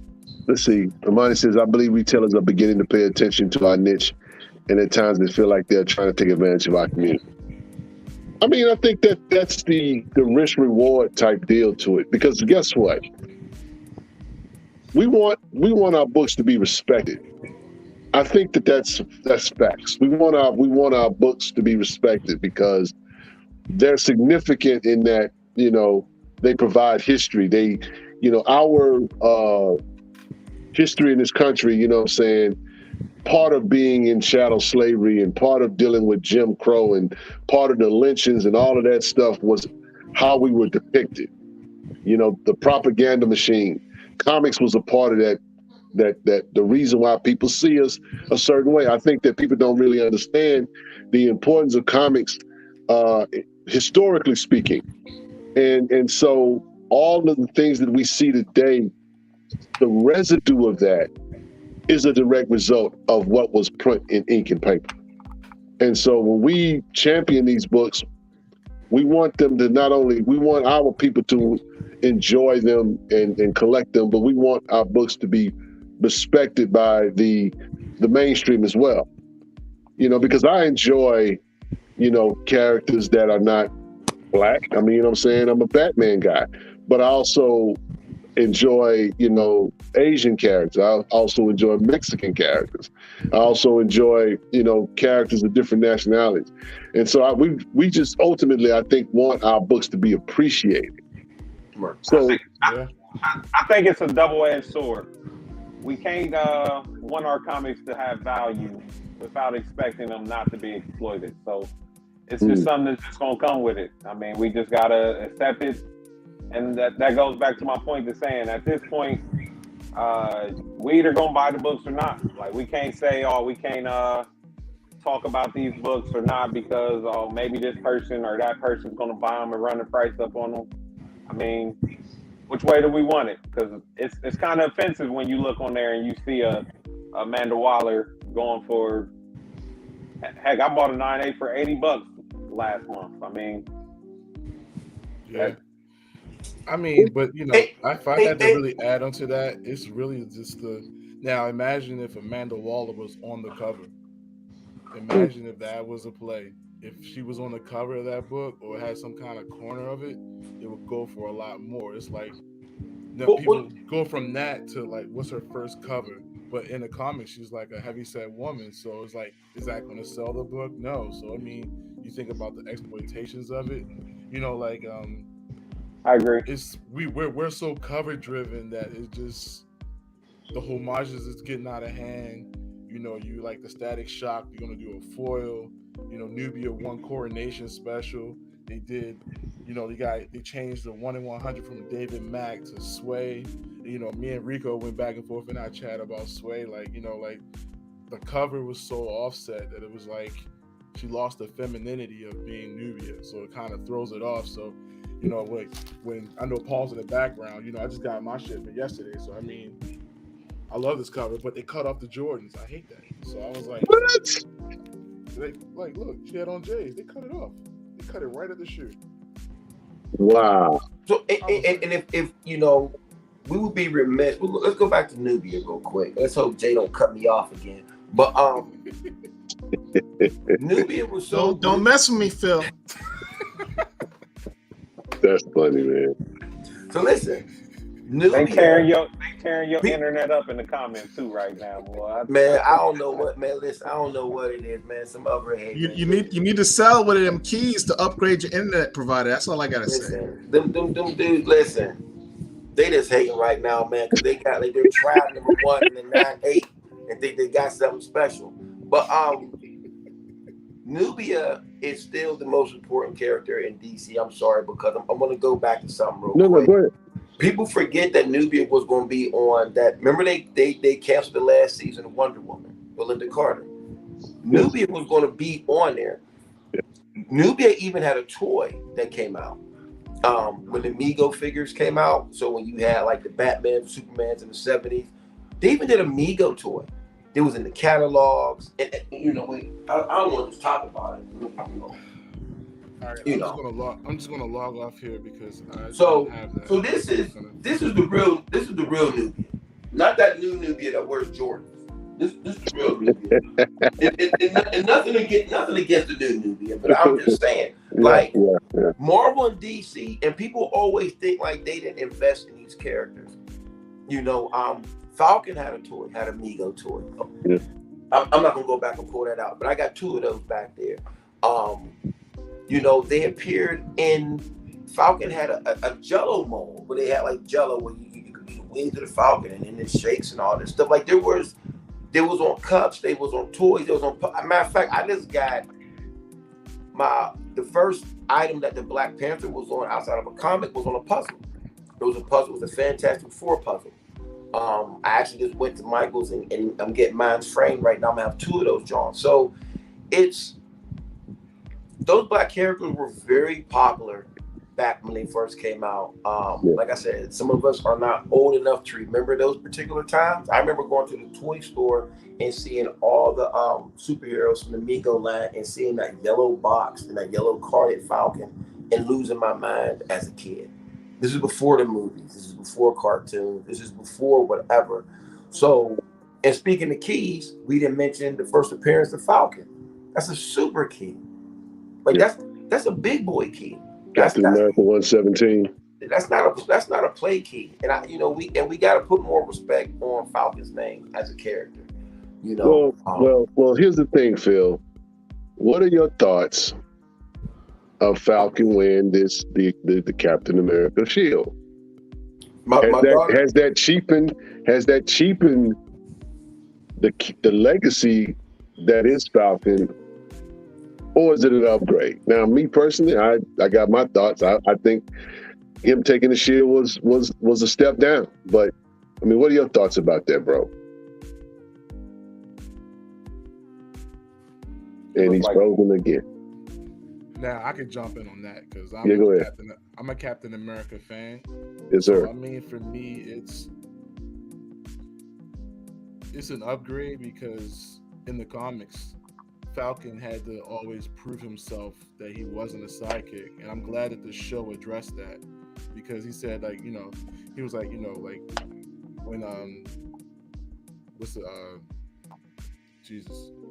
John Walker, when he said that, you know, sidekick, and he was like, I was never a sidekick, I'm his partner. And he was like, that's the part that you don't understand. Like, I'm not some second tier character. I can hold my own without Captain America. Now, the one cup. Now, you want to talk about a niche? I actually collect the one cover that, you know, where he went out to try to prove himself the moment he got confronted by anybody in the street saying that, hey, you know, you're nothing but Captain America's sidekick. And, you know, the one book I always venture to is this one. He went out to prove himself to fight against Spider-Man. So it was like, you know, Captain America tried to stop him from fighting Spider-Man, and he got caught up with Spidey in this issue. So I always grab this one because this is the one moment that Falcon was like, screw it. I'm going out to I'm trying to redeem myself as a hero and not some sidekick. On my name. Yeah. So I mean, that's one book I always venture to. I got the foreign set of that too. Okay. I have a few more to go. So that's one of those books I venture to. So personally speaking, I think it was a step down. I don't know. I'm not a fan of Captain America, Falcon pairing. I know, you know, they had a nice little run in the comics growing up, but I just think he deserved a little bit more respect. I feel like he needed his own lane. You could have kept him as a focal character, giving him the respect, but not necessarily making him a Captain America. Like, they would have kept him as Falcon, kept the show going. I think I would have appreciated that a lot more. Yeah. Yeah, you know, it's interesting that, you know, I read there's a new Captain America book out, y'all. Yeah, Symbol of Truth, I think is what it's called. And it's a pretty interesting read. And so while I personally feel like, you know, I mean, I can enjoy a book, you know, and take the book for its merit, but, you know, I'm like, Rodney Barnes did an 8-issue Falcon run, and that's the last Falcon story we've got. And that's the other thing too. Black Lightning hasn't had his own solo title in well over a decade. Falcon, you know, just had one a few years ago, but it was only 8 issues. Let's talk about a big book that we have. Not a big book, but a big character we hadn't talked about. Storm. I knew that was coming. Storm. Now, you got Giant Size X-Men #1 before you start talking about it. I don't want you to talk about it. I got the reprint. Man, that's why y'all keep cutting my internet off. Y'all got no books. Listen. Giant Size X-Men. That's a booger. That book is going for a mortgage. I'm sorry. I'm just not paying a mortgage for. I like Storm, but I don't like her like that, bro. What? Come on, bro. Foil, baby. Carson, you got one? Yeah, I got one. Wow, that's sick. That is sick. I'm not around my books, otherwise I show it. I got a 5.5. Nice. I know Phil got one. He probably got 2 or 3. I ain't got 2. Mine ain't graded, so I ain't want to, you know. My problem with Giant Size X-Men is most people don't buy it because of Storm, though. That's okay. Buy it as an X-Men book or Wolverine third appearance or whatever it is, but most people don't go to it for Storm. So now, Mike, what is it about that? Because that don't bother me one bit. From what I gather, though, outside of Giant Size X-Men #1, what's another Storm key? 94. Okay. Yeah. I'm thinking Fantastic Four 100 when she first met T'Challa. Yeah. that's a book I think everybody should have in their collection too. You know, she's had, you know, 3 or 4 mini issues or mini series or whatever, like one Paul is showing right there. But man, I don't know if you guys are reading her current stuff, but I just finished reading X-Men Red #2. Yeah, I love those covers too. Man, Storm is she brutal. She smacked Shuri. Shout out to Marauders 13. I don't like the way Marvel needs to like tighten in the reins on how they use Storm. They let some of their writers kind of do anything with Storm. I mean, they got her dating any and everybody. For her to be our queen, they need to tighten up the reins a little bit. Well, you know what? I will say, Mike, to that point, you know, she's been in a few relationships. We know that, right? But you know, I mean, no one really says that about Jean Grey. That's real. It's real life. Most people don't stay the same person for the rest of their life. You know, let's just keep it 100. That's just real life. Do they go the overboard? My issue with Storm, when I was Storm, my issue with characters now was that depending on who writes it, it could be anything. There's no consistency with characters. It's just whatever this writer wants to do is where this power set is. What this writer wants to do is what this character does or how they act. I feel like there's no consistency when the books change its hands. Right. I agree. Now you want to talk about something racial? So like this is why I go for foreigns. This is Indonesian bootleg, right? That's not Storm. You know that. But look. Wow. But on the interior, she's painted as a black woman. But to sell the book, they made her. They had to make her a white woman. Culture do what it is. She black on this one. Yeah, that's the reprint. It's okay. All right, Phil. We see is that mortgage right there? Yeah. I like this one because it has the same. Ooh, that's hard. And now this is Lopez Espy again. This is one of those painted covers. Like this doesn't exist in the U.S. But what issue is that a painted cover? Is that a variant of? What is that? This is the #1 in 1983. This is a Spanish. Wow. Is it a boot? Is it a canon story or not? No, it's a canon story. Nice. Now I have to say shout out to Herschel because he showed this cover, the back of the X-Men classic, X-Men #1. And the part I love about that is that I found out that they did. This is a Nordic one. Like this is the original classic #2, and you know they use that art. They've made a cover in another country, but put it on the back cover of our book, right? And then they did it again. Nice. So once I think this is the Danish, and then this is a Nordic one. So Matt Roybal, he's the guy that got me in the foreign. Shout out to Matt Roybal, FCC. But all of these are kind of the Storm keys I kind of venture towards. You know, they even got Halle Berry on the cover of one. This is the French one. So that's the one. Yeah. Yeah, that's what's up, man. Even though she had 3 lines, but you know, hey, she's on the cover, right? Shout out to Storm. Now, did somebody mention Static? Yes, sir. Okay, let's talk Static real quick. Well, you know what? Let's not talk Static. Let's talk Milestone. Okay.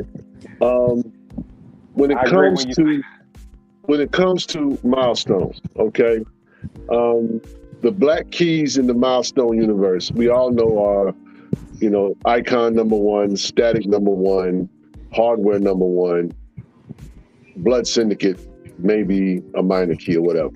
Either way, and that's the old guard, if I can say it like that. Static. The most popular character, possibly, in my opinion. I don't think he's the dopest, but I do think he's the most popular. Static is definitely the flagship. Yeah. But coming from that, the only character from them that's currently being used is Rocket. She's on the Young Justice TV show currently right now. Yeah. I love that show. Yeah, and shout out to me. I need to get a late pass because I was late to the party on that. Man, that show's terrible. Only the first 2 seasons is good. Anybody said go back and finish it. The newest season, it started off kind of slow, but they actually started to pull it together. It picked up. It picked up pretty well, and Rocket is actually featured in it. So I don't have that to do, Mike. Man, season 3 was trash buckets. I agree, but I'll tell you, hey, push through and watch it. Once you see on the new season, you'll see they tied it up pretty well. Well, here's we brought up Rocket. You brought up Rocket, Mike, and she's heavily featured. In my opinion, this is just my opinion. When Milestone relaunched, the Icon and Rocket book was the best of all the relaunch stuff that they've done, by far. And so she has the opportunity, the potential to be a legitimate character.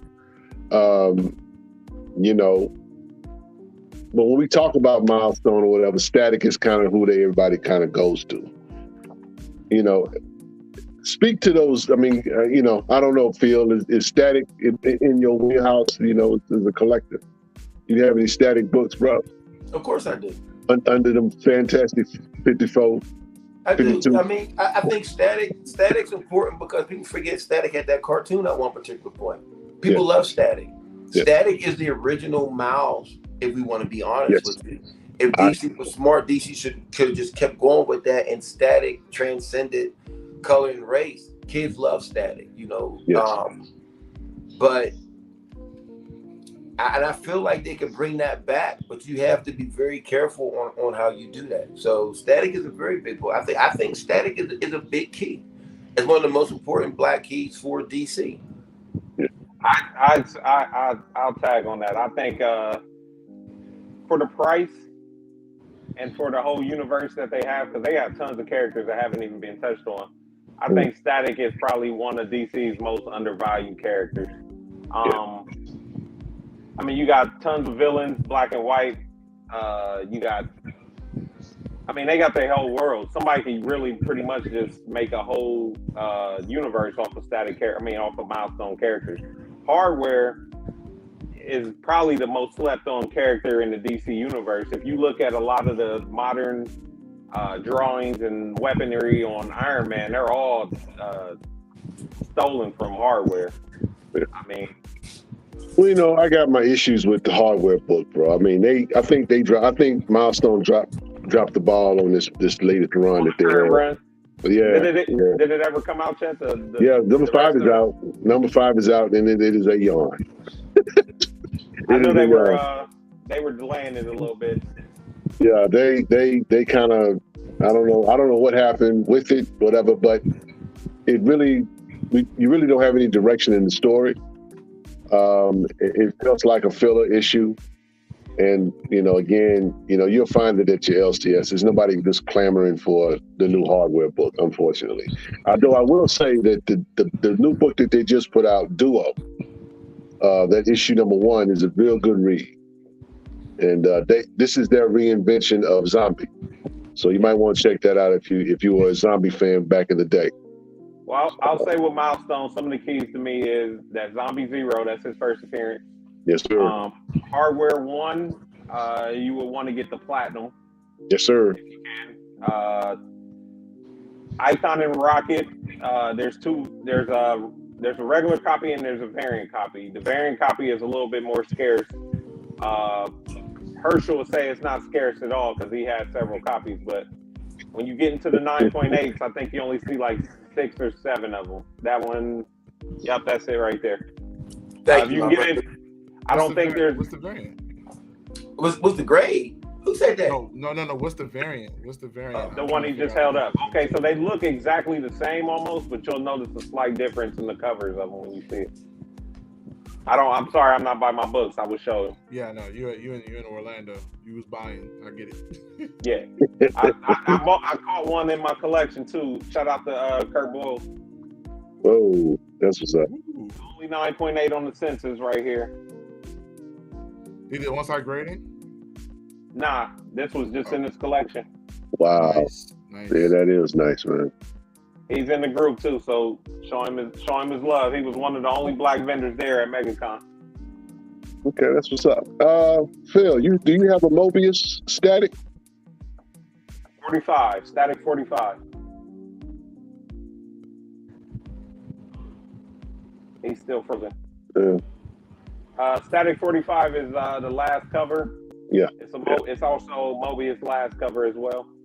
Yeah. I would say, as far as static keys are concerned, static 1, the blue one, and that Mobius number 45 is probably the most important. Absolutely. And to start this argument too, what is Static's first appearance? Hey, here we go. I'm gonna say Hardware number 1. Hardware? Yeah. Why you go with Hardware? I mean, Hardware was the first book. I'm just thinking, and my mind is, I'm an old guy, so I just said Hardware. Now it could be Icon, but it's either Hardware or Icon. I go with Icon, just because of the date that they dropped. Okay. But some people say the preview. My thoughts is Icon. CGC thinks it's Static 1. But I'm going to go with the Icon 1 as his first appearance. Okay. Now, is it panels in that book with Static in it, or is it just showing a picture of him? Full panel. Got it. Yeah, man. Milestone is I am pulling for Milestone because it's the first comic book company of its kind that had a measured level of success. I mean, people don't know this, but Milestone sold back in the 90s. When we're talking like a 3-year period, 3-4 years, they sold 10 million comics. That wasn't just black folks. That was a lot of white people, a lot of Asian people, a lot of Hispanic people. A lot of people loved Milestone. And I would consider Milestone actually positive, where you said, at what point was we ever drawn positive? I think Milestone did a good job of showing us in our own light. Yeah. Well, it's funny though, man, because there were people that wouldn't collect Milestone because some of them thought it was too ghetto. Because, Dwayne McDuffie and the crew, they didn't run away from teenage pregnancy. They didn't run away from, people doing drugs. I mean, Blood Syndicate, that was a gang. You know what I'm saying? But I love the fact that they were willing to put us out there, but you didn't only just have a character like Holocaust, who's in the current run of Blood Syndicate, but you also had a guy like, Wise Son, who was, like a Muslim who was kind of drawn or patterned after Chuck D, a Public Enemy. Tech Nine, cats like that. So it's relative in the sense that, for what they were doing at the time, it was cutting edge. They introduced a lot of LGBT characters, and it didn't come off goofy.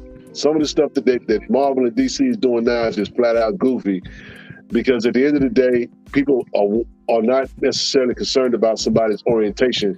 They just want to know whether or not the story is dope and the art is dope. There you go. You know what I'm saying? So that's the difference, and that's the reason why Milestone, in my opinion, 2.0 is still catching up to the old head. Shout out to Dwayne McDuffie, bro. I miss that brother. That is one of our creators that, some people, they love Stan Lee, they love Jack Kirby. I love that dude. Listen, every modern form about how to write a comic book is drawn from Dwayne McDuffie. Everybody mocks his blueprint now, from his Bible to everything else. He's the man. Yeah, shout out to him, bro. Anyway, Phil, we were talking about creators and stuff, bro. I need you to weigh in. You can't switch from Milestone unless I can do my Milestone flex. You know what? That ain't the first appearance. That ain't the first appearance. 1992. Not the first appearance. I got you. First appearance. I got you. I beat you by a month. This actually has the actual story in it. Do you have that in your book? What? Do you have a story in it? Do you have story in it? Art from the books? Actually, pictures of the characters. No, that's no. When he was called Paragon. That's artwork. That's not a preview. Paragon. They had to change his name. His name was Paragon in here too. I know, but mine was first. Yeah, but mine actually had stuff from the actual book. I'll die on that hill, Paul. I'm sorry. Your book is trash. Nobody cares about it. Whatever. Nobody's trying to buy a 1993 previews book either. Jerk. It's 92. 92. Milestone came out in 93. This came out in 92. You know what? We are 2 hours in. We're gonna have to wrap this up. Phil, let me ask you before we get out of here. I ain't saying that, man. I don't cut my jaw's gonna freeze. I ain't saying that. You know what? I can't do this with y'all tonight. My man Phil. The importance of Black Keys. I want you to have the last word on this. I'm gonna ask you guys some other questions too, Mike and Robert. So hold on, but I'm gonna ask this to Phil. When it comes to Black Keys, the importance of Black Keys, what is your advice for new collectors and seasoned collectors in going after these books? Because you said something earlier about, we'll spend $100 a week on comics that are current or whatever, right? When we could go out and we could save that money and we can go get keys like Fantastic Four. So, I mean, just share your heart with the people in regards to, the right way of how we should collect. My first thing is collect what you love. Collect what you actually like. Period, point blank. After you do that, everything else will fall in place. Grab what you like, learn what you like, and then have a goal in mind. Once you have that goal, work towards achieving that goal. Don't worry about everybody else that got 9/8 and this and that and whatever. Get what you can get and slowly build your collection up. But I would say get what you love first. Focus on a particular character.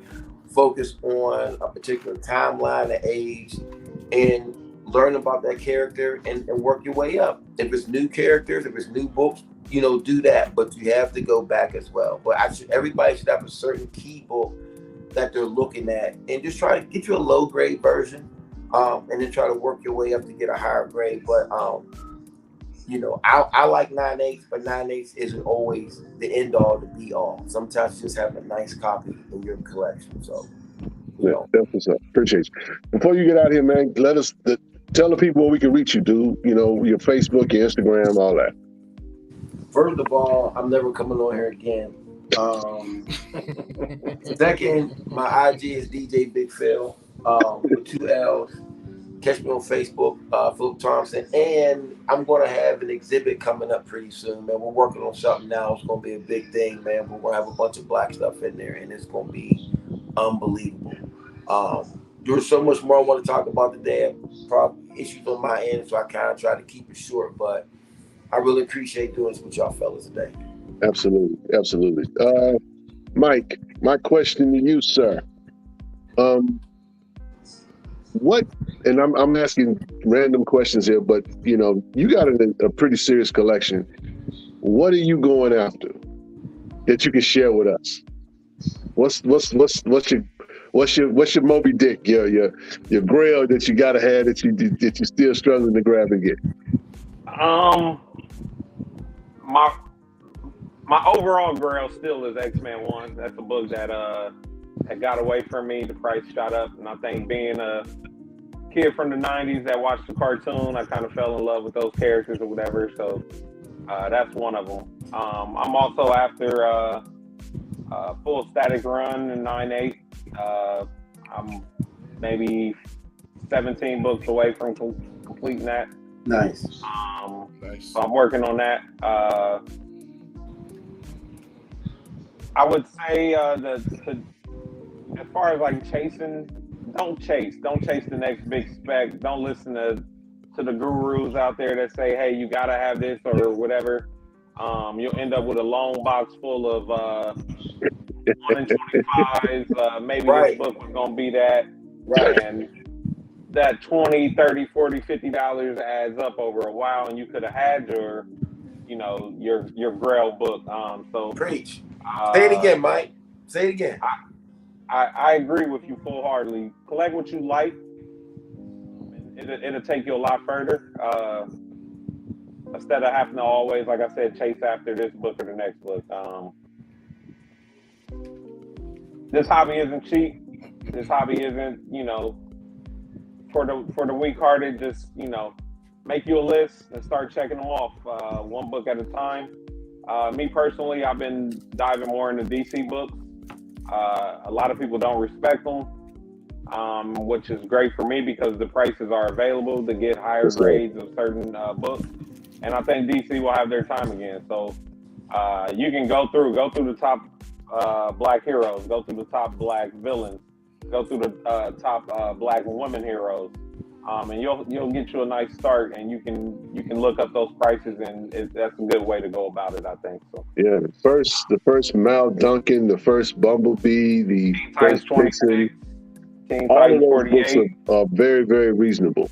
Very, very reasonable. In any grade, you get a Mal Duncan in the lowest grade possible. I mean, that's a book to have. I think that if anybody pulled out a beater of that book right now, everybody on here would be dope. It doesn't have to be a 9.8. So now there's a book I'll mention. You talking about DC Men in War #1, first appearance of Gravedigger. Yep. That's another good book to get. That's a key. That's a slept on key. Very, very much a slept on key. He was already on TV. Brother Richard. Yes, sir. Before there's two books that we didn't mention. I'm gonna be down, be quiet. Go ahead. I don't know how we don't mention this. How we didn't mention this today. I want one. Fast Willie Jackson. That's criminal. That we didn't even bring Fast Willie Jackson, Black Archie book. That's all. I mean, listen. Here's the problem. See, Phil, that there are so many of these books that it's hard to get it all. But that's criminal. You can't cover it all. I mean, I listen. We can do a part 2, bro. You the big bro, Friday Foster. I was thinking of that in my head. Ooh, I got that. I do have that. And the brother, and the brother who just wrote the book is up for an award now. Who did the book that had like the actual pieces in it? Yeah, I mean, I'm upset that we missed those two. But go ahead. Yeah. I'm sorry. I mean, listen, we're gonna miss something. It is what it is, and my fault. Charges to my head, not my heart. Okay. But Mike, tell us where we can reach you, bro, on your social media. Give us that real quick. My IG handle is Super Slabs. You can reach me on there or on Facebook, but I'm more on IG more often. Super Slabs. That's LABS. Got you. Now, Mr. Fordham, Mr. Robert Fordham, I have the utmost respect for you, bro, because how you collect is sick in my mind. And I just want to know when you're going to do a TED Talk, because, the stuff that you do, bro, I mean, the way you collect, it is so fascinating and interesting to me. The greatest porn collection in the world right there. Definitely. Yeah. So my question is, how do you challenge yourself because of the way you collect? How do you challenge yourself? You know what I'm saying? I mean, has this come really easy to you? I can say, like, being an art major and being in college at the same time during COVID, my direction of dealing with art history, learning research, making sure I'm not copyrighting someone else's art, it made me push that envelope a little further with research to find how deep this rabbit hole goes. So, I mean, to be perfectly honest, I didn't own a Wonder Woman 204 until I bought this. Oh. So, I mean, it's one of those things where it was like we've said it numerous times. You buy what you love, everything else comes natural. Now, this, I can reveal what I paid for this. I told Phil already. So, I mean, I paid $25 for this because nobody didn't know what it was. Crazy. $25. Now, a 9.2, a Mark Jeweler, Brazil, no bag and board, is one of those things when I saw it, I was like, yeah, I'll take that. Now, mind you, I bought 3 books to kind of even out the cost, so if I had to really give this a price point, I paid $15 for this with shipping when I break down the math.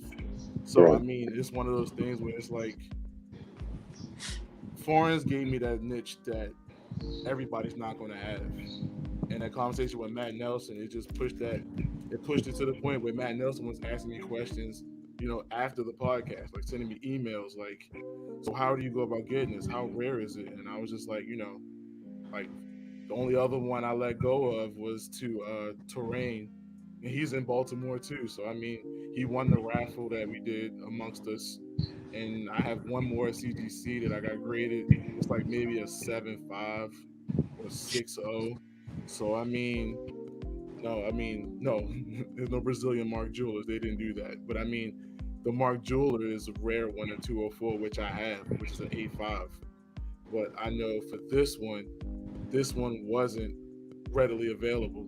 I mean, the times that I've seen it only came up 3 times, and I bought it 3 times. So it's one of those things where it's like, it's tough.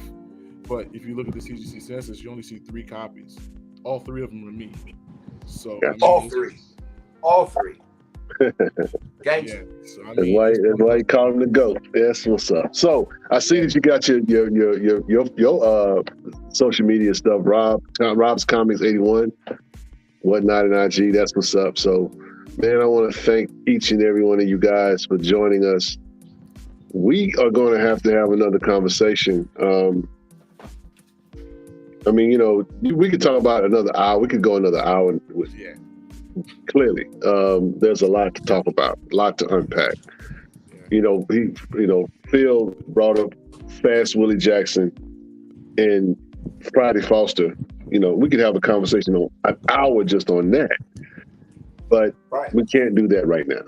But what we can do is say we will be back. So, fellas, I want to thank you again for joining us tonight. Thank you for being so gracious with your time. We're going to go ahead and get up out of here this month. See, Phil keep that. Now you wonder why you keep flexing, you keep freezing, because you keep flexing. Look at that. First mummy. First living mummy. Shout out to Encantu. Yeah. There's a lot, y'all. But, we want you guys to support the brand, support the movement. Black Comic Lords. Go to blackcomiclords.net, where you can see all of those books and more. You can see blogs, social commentary. We do it all, y'all. We got some merch there too. Support the brand, support what we're doing.